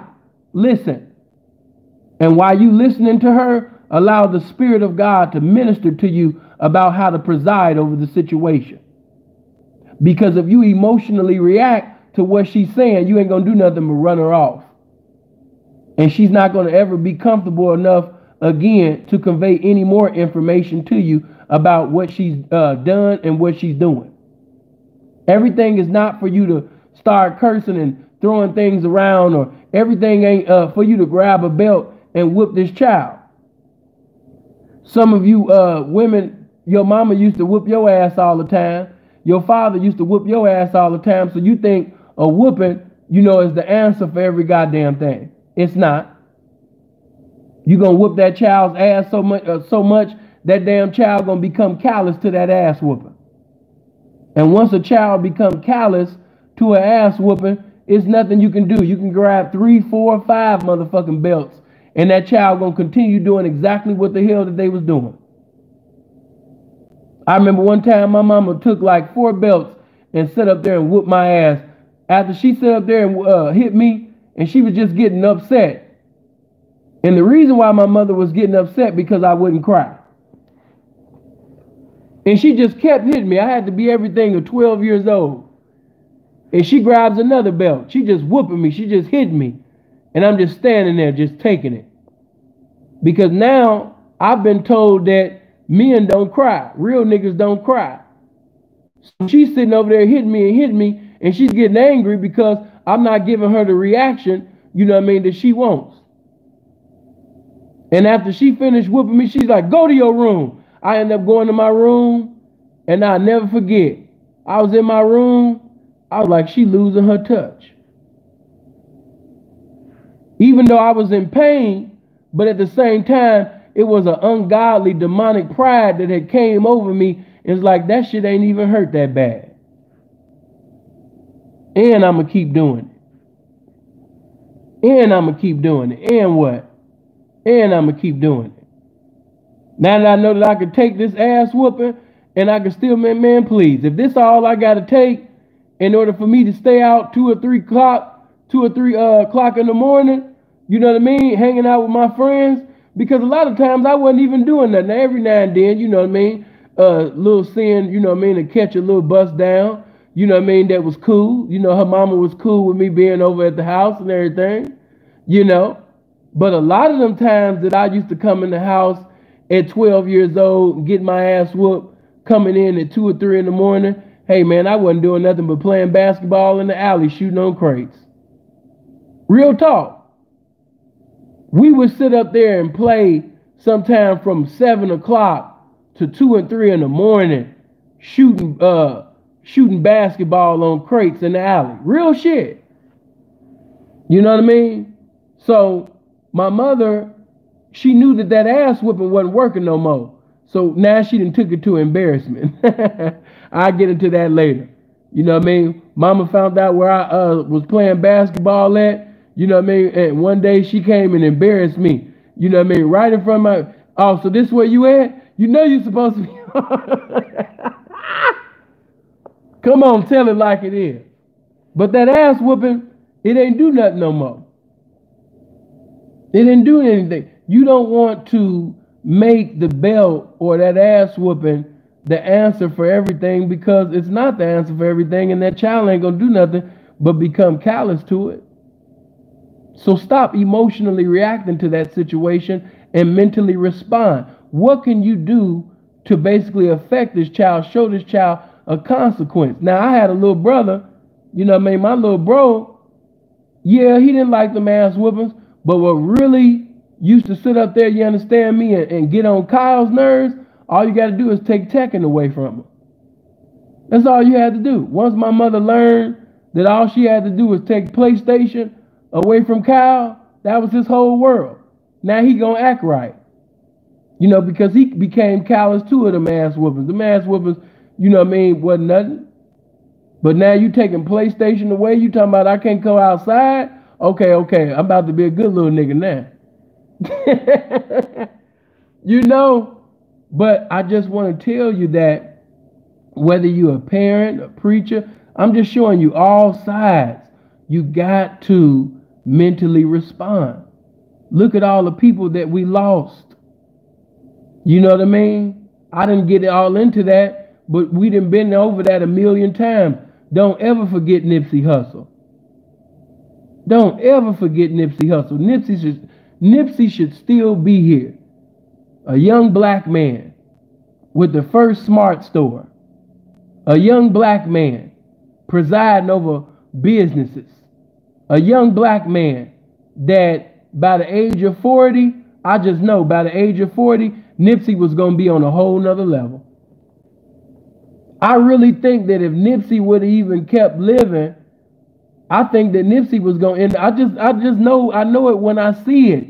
He got the it factor. Nipsey was going to end up being a billionaire, y'all. A lot of y'all can't see it, but I can. I know greatness when I see it. Nipsey was going to be a young motherfucking billionaire. It was going to happen. You know what I mean? It was going to happen. But we got robbed out of having Nipsey Hussle all because of this goofy ass nigga and somewhere he ain't had no business being. You know what I mean? No, he shouldn't have been over there. But at the same time, let's look at Nipsey. Nipsey is a king. And when you are a king, you have to conduct yourself as a king at all times. It's not bitch shit. It's king shit. Why are you getting off your throne to sit up there and make provisions for something to happen to you dealing with this peasant? Let a goon be a goon. That's not your life no more. You on a whole different platform. You have to understand it's not bitch shit, nigga. Because if you get killed, something happened to you. It's look at the effect that it's gonna have to your team. You're not thinking. You're not thinking.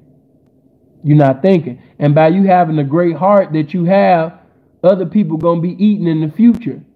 Look at all the mouths that you feed now, and look at all the mouths you're gonna feed in the future. You know what I mean? But look at this shit. Nipsey emotionally reacted.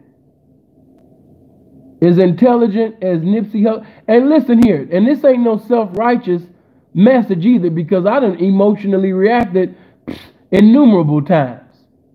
God was merciful to me, and a lot of times, you know what I mean, sin got the consequences too. So I don't want you to think that just because I'm giving some public examples, some popular examples, that sin is just like righteous and I'm above this and that. No. That's not what this is. This is just to keep me, as I'm ministering to you, I'm also ministering to myself. And because I'm ministering to you, this message is not only a message to you, but it's a message to me and also a witness against me. Because if I emotionally react after teaching and preaching this, I become a castaway.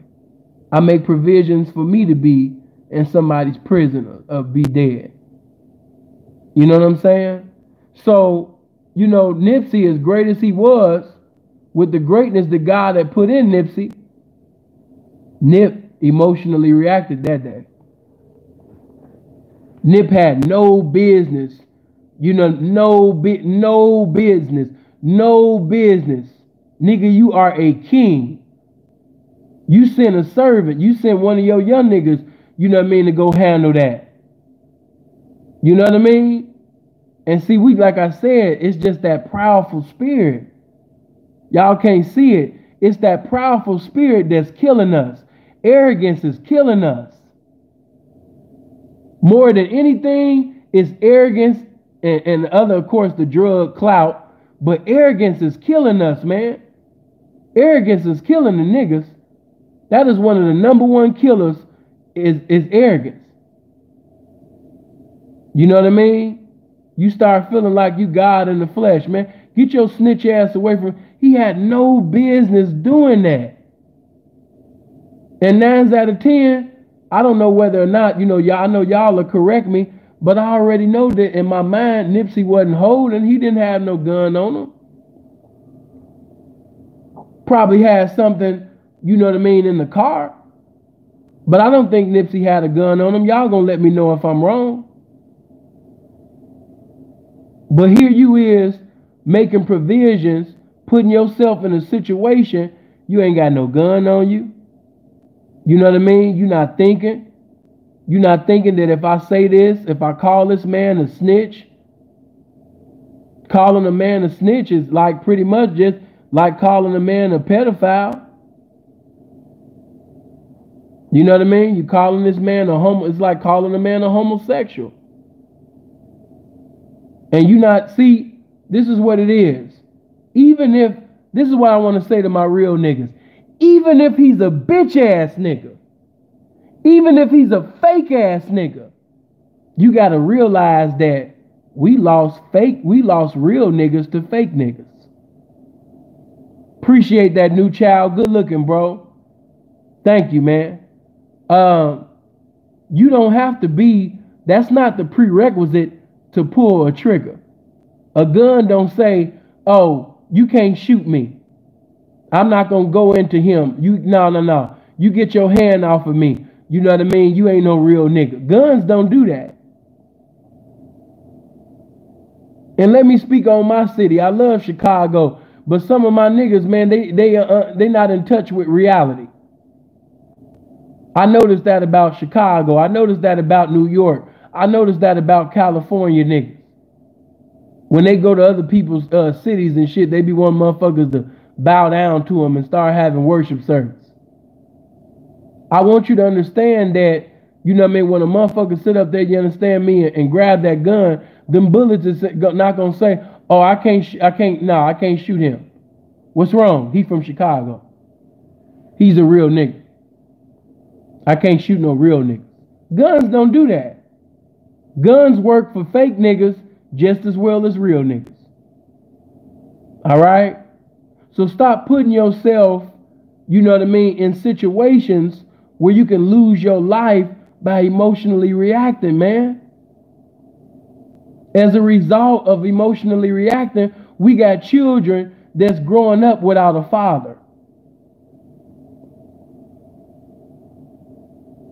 If we look at the results from emotionally reacting, you know what I mean, we got too many fathers in prison and too many fathers in the graveyard.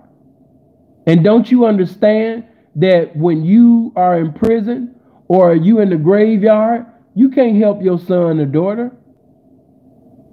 Have you ever thought that, you know what I mean, it might be some unclean spirits in your family? Oh man, let me talk for a little minute before I get off here. Some of you got unclean family members. Some of your family members got unclean lascivious spirits. Some of your family members got some incest demons. Some of y'all got family members that got that incest demon. Hey, if you locked up or you dead, you know what I mean, and let's say your baby mama, she's a bitch. Your baby mama, she just moving with emotions just like you did, which caused you to be dead or in prison. And, you know, your baby mama, she just allowing, she don't see the harm in this. She don't see the harm in allowing your brother or allowing your sister or your cousin or your uncle, you know what I mean, to watch over her children. You got to look at it from the baby mama's perspective. Everybody not Laura London. Everybody ain't got millions to preside over and everything like that's not reality.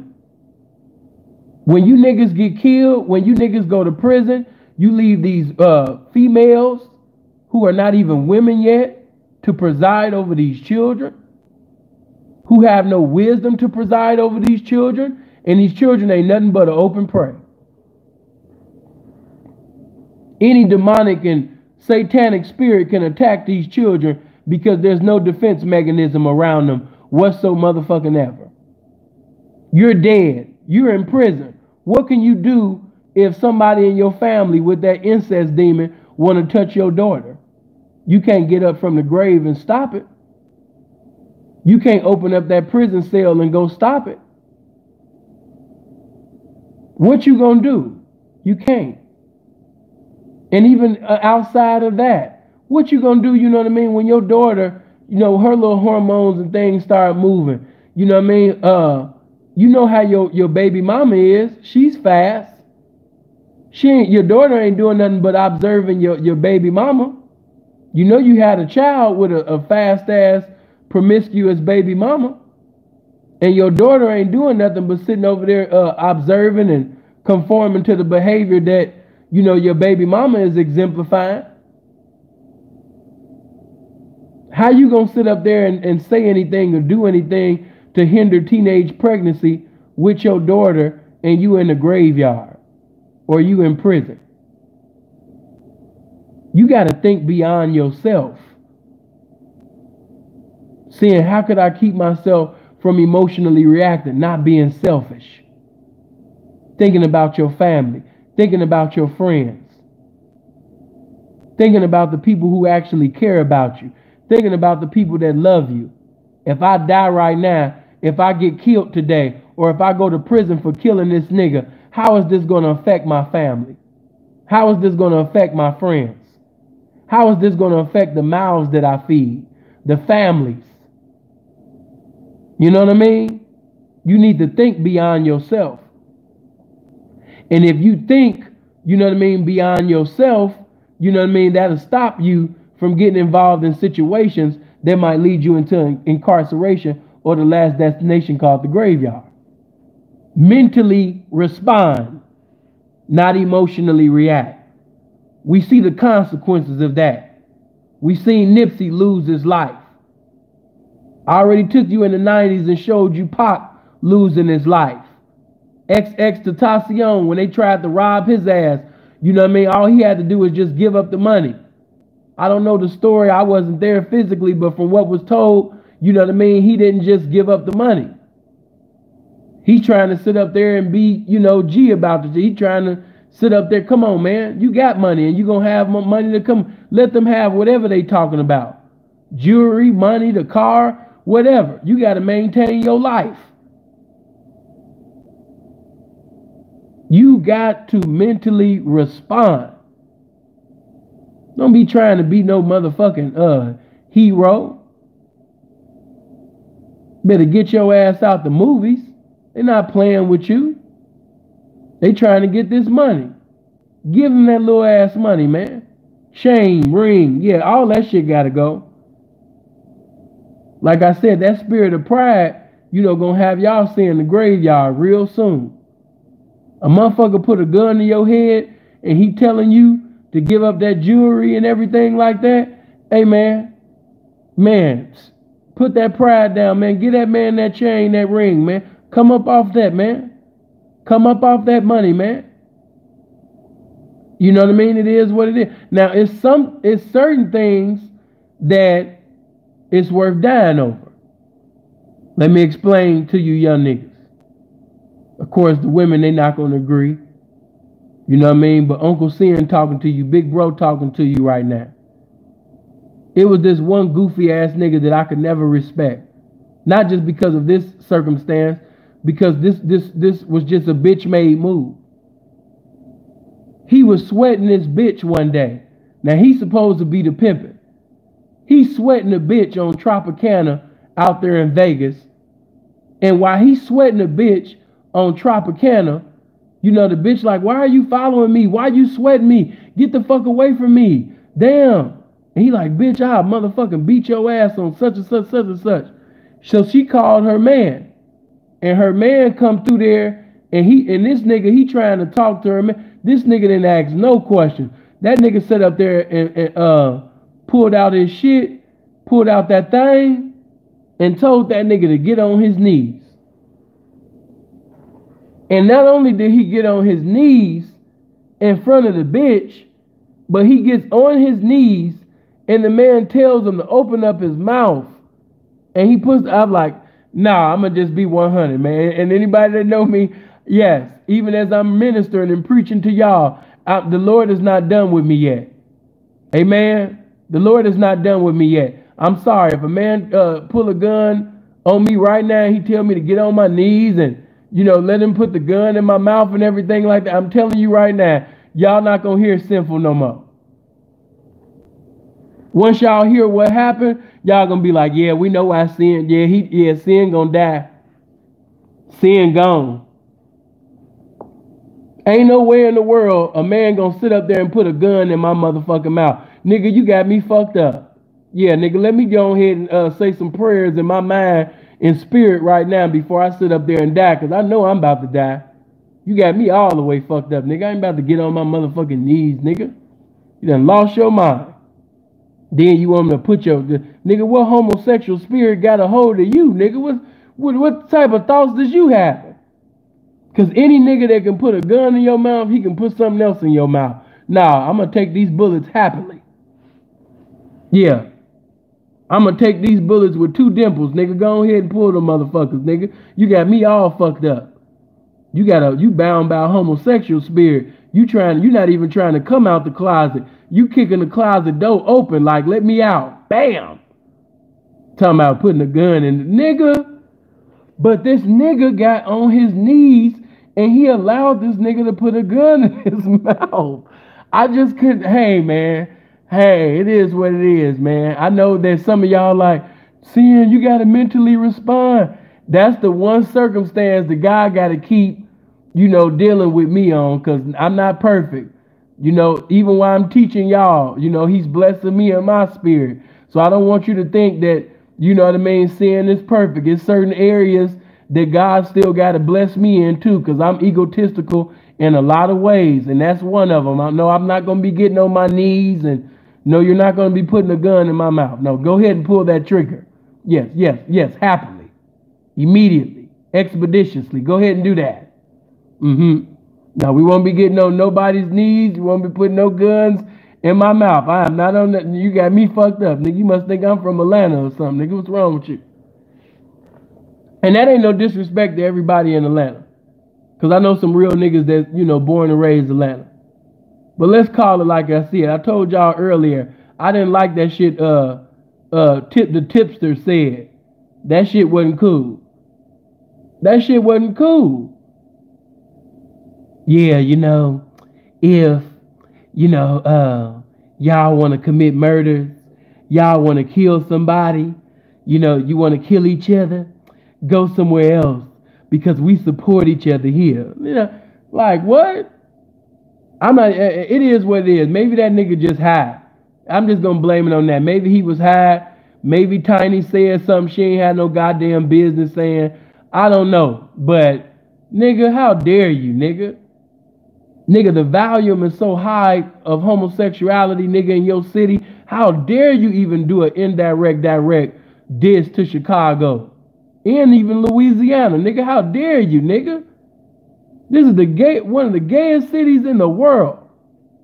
I'll never forget, talking about emotionally reacted. I'm going to tell you about one time these motherfucking sissies emotionally reacted with me. What they call that shit? Damn, y'all got to help my dumb ass out. When you, catching a flight, you know what I mean? I had to, I had to stop at another city and shit. You know what I mean? I know y'all gonna be like, this dumbass nigga can't even remember that. But I think at that time, I think I was on my way back to the West Coast. But I had to stop in a layover. Thank you. Y'all helping my dumb ass. Touch somebody and say, help his mind, Lord. Help his mind. Help his mind. God is not done with his dumb ass yet. But anyway, I had a layover in Atlanta. And I'll never forget. Yeah, connecting flight too, but yeah, we usually say layover. But anyway, you know what I mean? I'm in Atlanta, minding my own business. You know what I mean? I'm suited and booted. I'm smelling like 1 million cologne. I got a wave in my hair for each day of the year. Manicured nails and things. I'm looking clean, And this dude, he come up. The first dude, he sounded like a man and shit. He was like, hey, I just want to tell you, man, you sharp as hell. That's clean. I like, oh man, good looking, my guy. That's what's up, man. Thank you, man. And next thing I know, this Sebastian ass nigga, this Soprano singing Clark Sisters fan ass nigga, you know what I mean, on the side of him, he's like, we was looking at you when you first got off the plane. You got, and I want to tell you, you got beautiful skin. I said, nigga, get your motherfucking ass away from me. Them niggas thought that I was, man, you should have seen the look on them niggas' faces. You would have thought, you understand me, I was God in the flesh. Them niggas hurried up and moved. Nigga, don't you dare comment on my motherfucking skin, nigga. I got ugly skin. What you talking about, nigga? My skin rough. I don't have no beautiful skin, nigga. My skin been rough all my life. I'm over here ugly. Don't you ever sit up there and give me no motherfucking compliment, nigga. I'm over here ugly than a motherfucker, nigga. I'm the most ugliest motherfucker in Atlanta, nigga. Don't you ever tell me I'm handsome or tell me, nigga, I got beautiful skin and shit. Nigga, what the fuck wrong with you? You know what I mean? What's wrong with this nigga, man? I like, man, let me hurry up, man. God, man, hurry up and send my flight. You know what I mean? Niggas sitting over there complimenting another nigga's skin and shit. What the fuck? I'm like, man, this ain't nothing. This ain't nobody but the devil. Niggas sitting over there complimenting. God can see you. You somebody's son. You somebody's grandson. You know what I mean? And you sitting over there telling another man he got nice skin. Come on, man. Your grandmama told you that Jesus is coming back. He can come back at any time. And you sitting over there knowing that Jesus can come back any time. And you want to tell another man, you know what I mean, he got nice skin. Come on, man. Yeah, bro, I'm sorry. Even though that Dana shit was funny, but you know what I mean? You know, and I don't even think dude even meant anything bad. But nah, that skin shit was way out of order. You tell no man he got nice skin. The fuck? So the fact that Atlanta raised ass nigga would even do an indirect direct at the city of Chicago, I can't even lie, I was appalled. I was appalled. You know what I mean? But at the same time, you know, you have to mentally respond and not emotionally react. You know, it is what it is. I don't know what that brother is going through because I know that the tipster is very intelligent. He's a very articulate brother. And, you know, I know that you're intelligent enough to make better decisions on not posting something like this at a time like this. But when you emotionally react, you know, and you're not thinking and you just moving to be moving and you're not thinking about, you know, the consequences of this. You're not thinking about the backlash of this. You just moving. You know what I mean? You just moving. So, you know, and shout out to Atlanta, man. I know there's some real niggas in Atlanta. There's some real niggas in Atlanta, man. Everybody not gay. Everybody not a part of the Rainbow Coalition. Everybody's not. No, it's not that. You know what I mean? Everybody's not like that. Get my likes up. You know what I mean? Make sure you share this video. Make sure you like this video. Make sure you get it to all your sons, your nephews, your cousins. You know what I mean? Get it to the youth, man. You know what I mean? Like I keep telling y'all, that's the only thing I ask for. I appreciate, you know what I mean, the money and everything like that. But beyond everything, man, Sin just be wanting you to hit the like button because I be wanting people to hear the message. And the message can't get out to the masses if the people that's listening don't hit the like button. So you got to hit that like button. You got to get this game out there.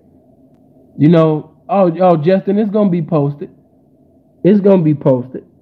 But I showed you the benefits of mentally responding. You know, when I gave the example, you know what I mean, of Dre, and I can name some other individuals, but I was so focused on the consequences of emotionally reacting.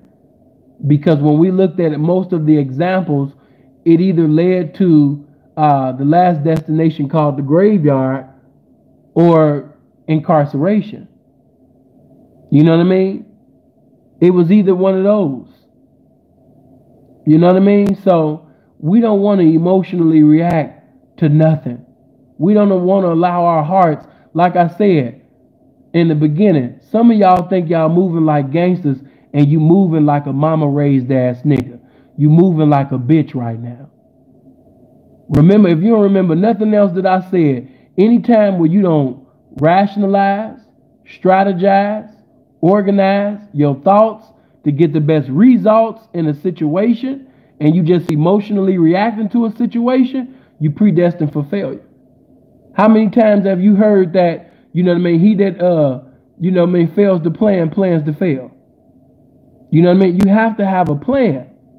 So even if you want to whoop somebody's ass, you got to think about the reaction.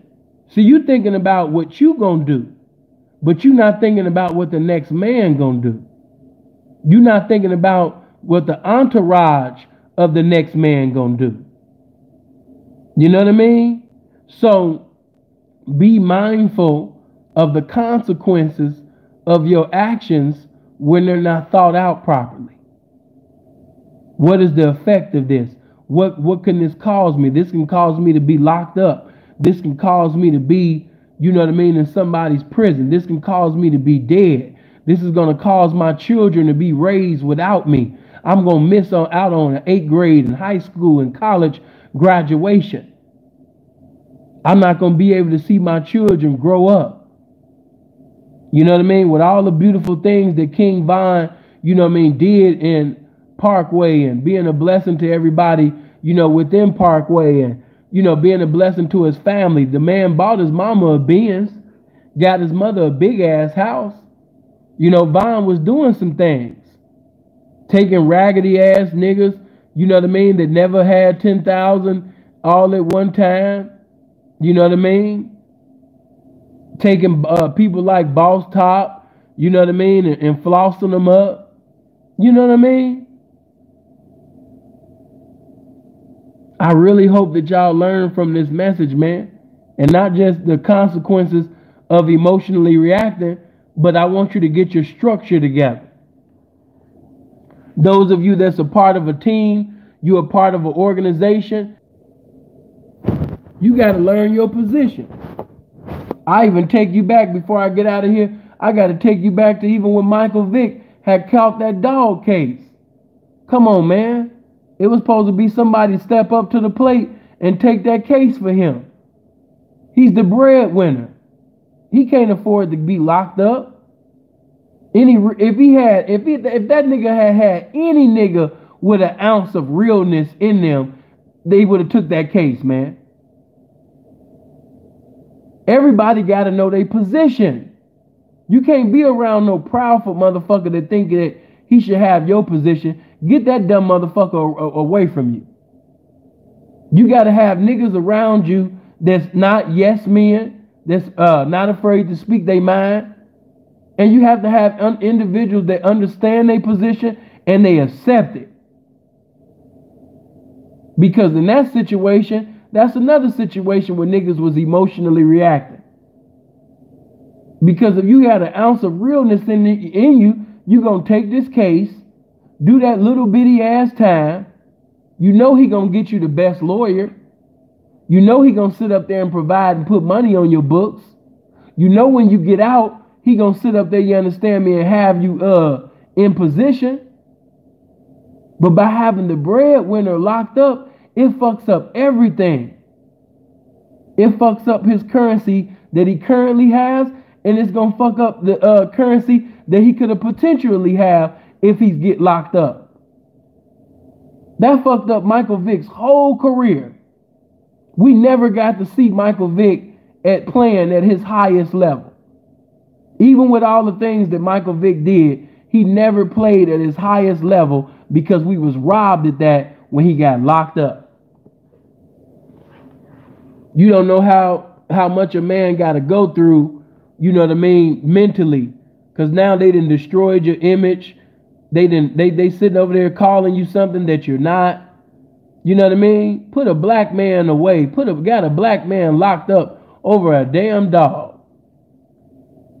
And I know some of y'all dog lovers, so you know, it is what it is. I got love and respect for dogs too, but I don't think that a dog's life is equivalent to a human being. No, I don't.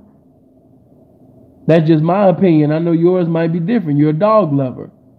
But I don't love a dog's life over the life of a human being. I don't think that Michael Vick should have ever been in that circumstance. But then again, that's another thing. You got to before I get out of here, you got to pay attention to who's around you, and you got to give them a position. And some niggas ain't worthy of a position, so they need to get the fuck from around you. If he's not worthy of a position or capable of fulfilling the position that you want to give him, get him the fuck from around you. You got to have people around you that know their position. If something go off, I'm going off. If it's something like 2 or 5 years, hey man, it is what it is. I got to take that. The breadwinner can't take that, because the breadwinner got to continue to feed everybody bread. You know what I mean? But anytime you got a king doing servant shit, anytime you got a king in a position of a servant, the whole empire, the whole kingdom gonna fall apart. Whole kingdom gonna fall apart. Hate to say it, but a lot of niggas that had desires to do this and do that and do that, to do this, it's not gonna happen. It's not gonna happen. It's not. That's just reality. It's not gonna happen. Because everybody's heart is not as big, as FBG Duck. Everybody's heart ain't as big as King Von. So of course, what you talking about, P? Every time I look up, them FBG niggas, they counting money, and man, listen, that ain't no money. And that little shit that they got now, that shit gonna run out. None of them niggas is as talented as Duck was. None of them niggas is as talented as Lil J. And I'm not, I hope they do, man. I don't have nothing. I done spoke to Cash out before. I hope Cash do make it, but I'm talking the real tonight. None of them niggas was as talented as Lil J and Duck. None of them. Do I see any of them blowing up and having like major success? No. I know that, you probably wanted me to say yes and be kind for the man. No, I don't see it. I don't. Me personally, I don't see it. They lost out. You know what I mean? You got some FBG fans that's really like, okay, we on the come up. We on the come up, okay? Cash, he going hard. Come on, man. Keep the legacy going. All right, we about to be back. No, you're not. You lost out. You didn't protect the breadwinner. Some of them niggas probably was jealous. You got people around you, that, is jealous. They don't want to see you succeed. I'm not saying everybody in your circle. Yeah, Ruger is nice. Very nice. But he's also blackballed. And Ruger is nice, but I don't know. I can't say if Ruger gonna ever be on that level that Duck was. It's possible.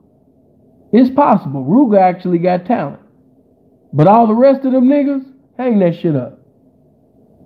I don't even know why King Yella was even talking. You know what I mean? He got some hustle about himself. You know what I mean?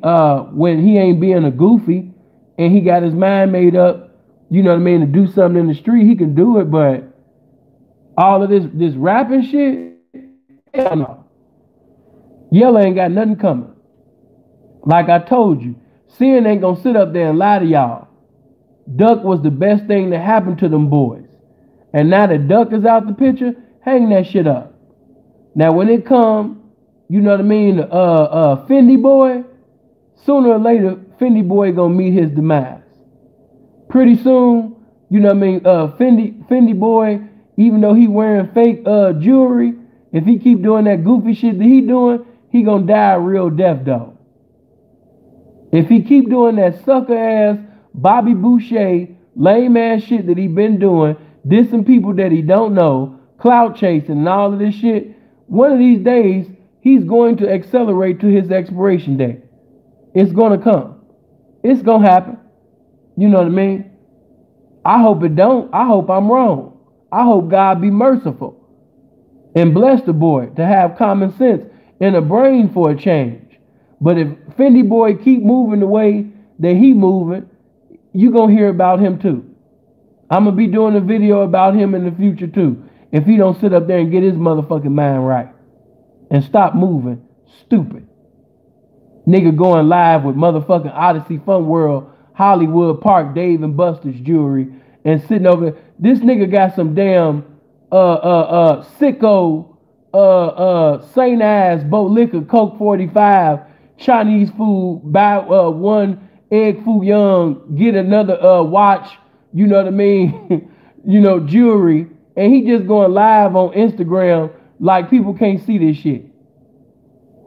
Come on, man. You're not serious. Can't be serious. But, you know, cloud chasing is, I mean, hey, that's that drug right now. You know what I mean? And these young niggas is trying to get their fix every day. You know what I mean? But, yeah, man, you know what I mean? Von, due to Von sitting over there dying and Von no longer being here, I'm not saying that ain't no more talented people in Parkway, because it is. It is. Just like it's some more talented individuals among the GDs. It is. And I'm not saying that nobody can arise out of FBG, but with the team they got now, the niggas that's on the forefront now, You know what I mean? You mentioned Ruger. Ruger is like the only one that I could say. Other than that, Until Wooski come all the way 100%, Until his mind get back all the way together, It ain't happening. Should have protected the breadwinner. As a result of not protecting the breadwinner, niggas is not going to get that bread. Not the bread they wanted. You got to sit up there and protect the breadwinner. You got to, at all costs. You know what I'm saying? So hopefully some young person that's involved in, you know, whatever you're involved in, get your structure together. You know, get things in order. You know what I mean? Get your shit in order, man. Because Bond shouldn't have been dead. Didn't even get to see 30 years old. That shit pisses me the fuck off. Duck didn't get to see 30 years old. Bond didn't get to see 30 years old. Boss Smooth didn't get to see 30 years old. All these young niggas just dying. It's fucked up, man. Really messed up. You know what I mean? Sad, man. Sad. Boy sit up there and lost his life on some fluke shit. Terrible, man. Children got to be raised without their damn father. These young girls, these females that niggas be having these babies with, they don't know how to raise no baby on their own. They don't. You know what I mean? So you young men, think about, you know what I mean, the consequences of your actions before you do it. P, I understand what you're saying, but he a bitch ass nigga. I understand that he's a bitch ass nigga. But it's been some real niggas to die at the hand of a bitch ass nigga. A bitch ass nigga has brought real death to real niggas. I want you to think about that. So he might be a bitch ass nigga. He might be a fake ass nigga. But he can still give you a real death. Especially if you ain't making premeditated, calculated, wise moves. Especially when you emotionally reacting. Because there is a consequence of emotionally reacting. As we see, the ultimate demise is death.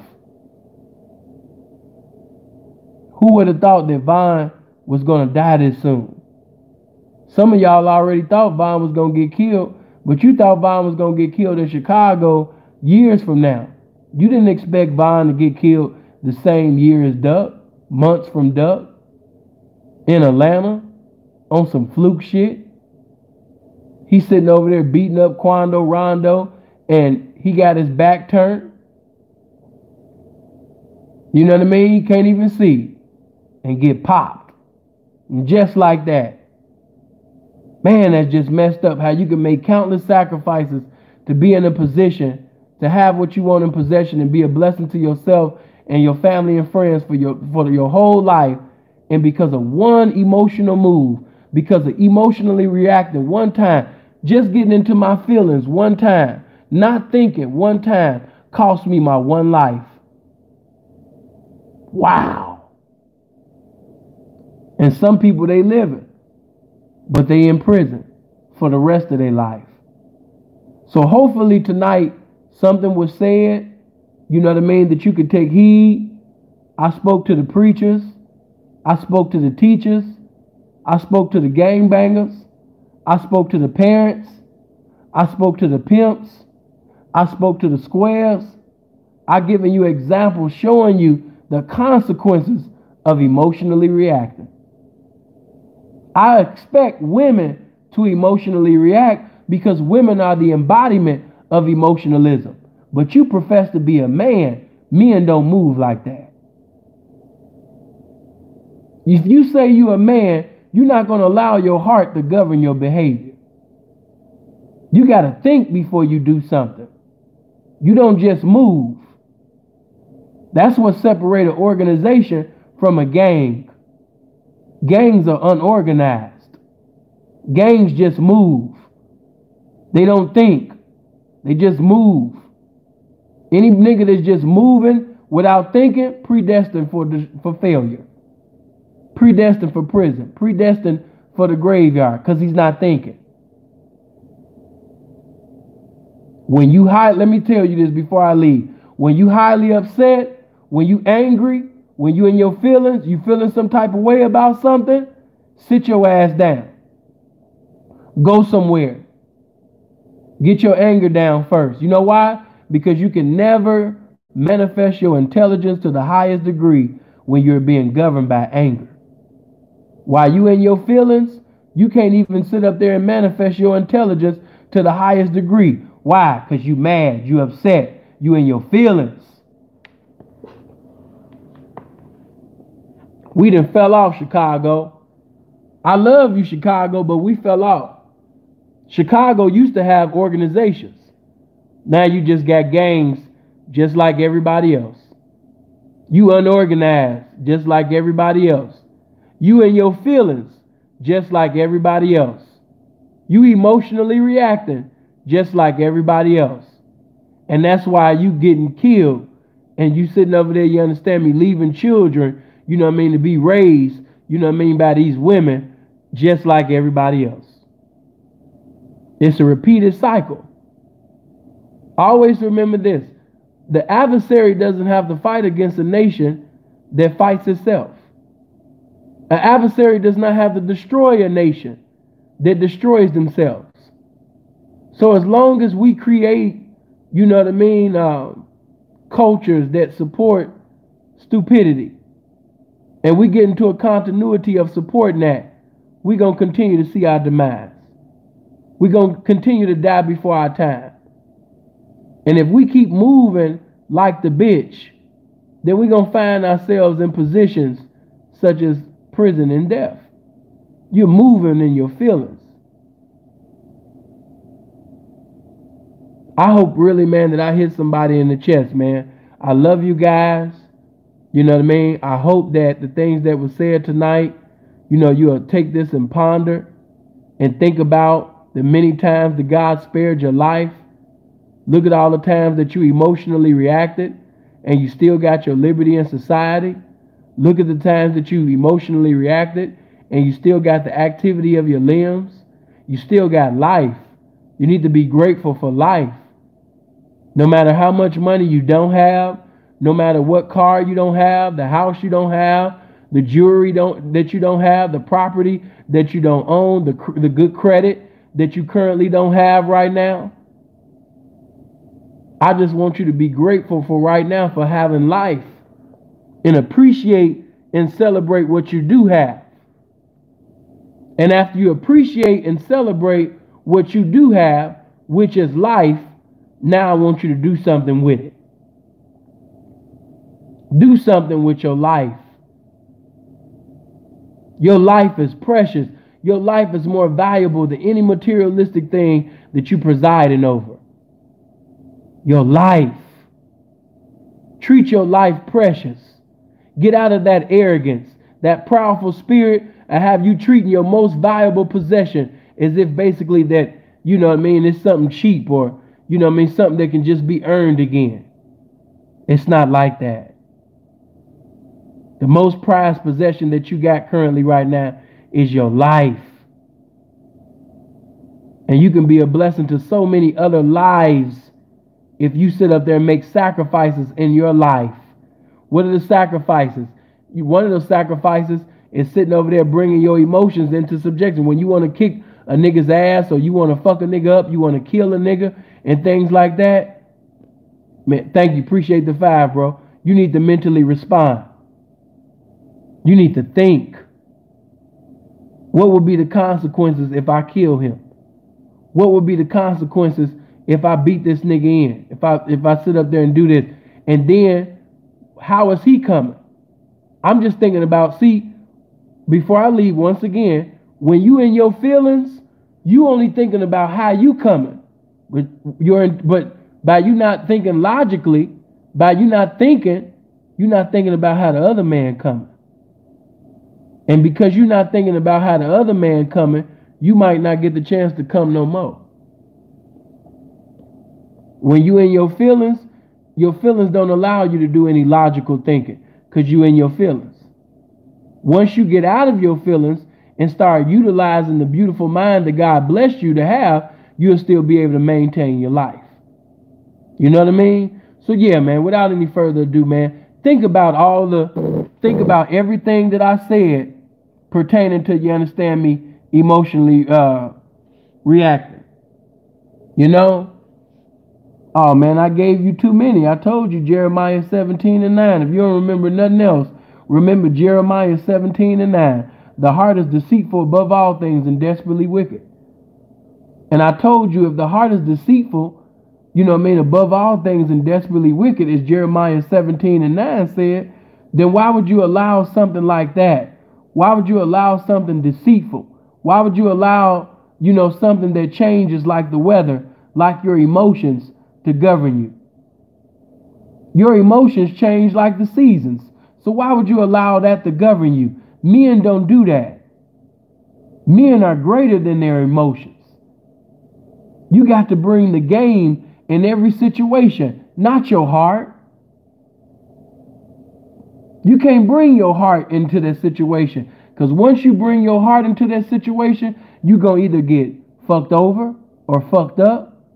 You ain't going to be here no more, or you're going to be in prison, or people taking advantage of you. It's so many consequences of bringing your heart to the situation. You need to bring your whole mind. You need to bring the game. You can't even be a blessing to your woman if you keep bringing your feelings. Before I leave, like I said, man, you know what I mean? If you sit up there, you understand me, and keep bringing your emotions when it's time for you to mentally respond to a situation, guess what? You ain't no asset to your woman. You not no blessing to your woman. Why? Because you conducting yourself like a woman. I hope you guys live as long as you want and never want as long as you live. Hopefully everybody will hit the like button, get these likes up, share this with your sons, your nephews, your cousins, and get this message out there, man. This video should have had thousands upon thousands of likes, man. Foolishness and ignorance and porn is going viral every day. You know what I mean? How is it that the game only got these few little views? Come on, man. Help the game out. Share the game. Hit the like button. I love you guys. Stay blessed. Don't just listen to the message, but apply it. Love you.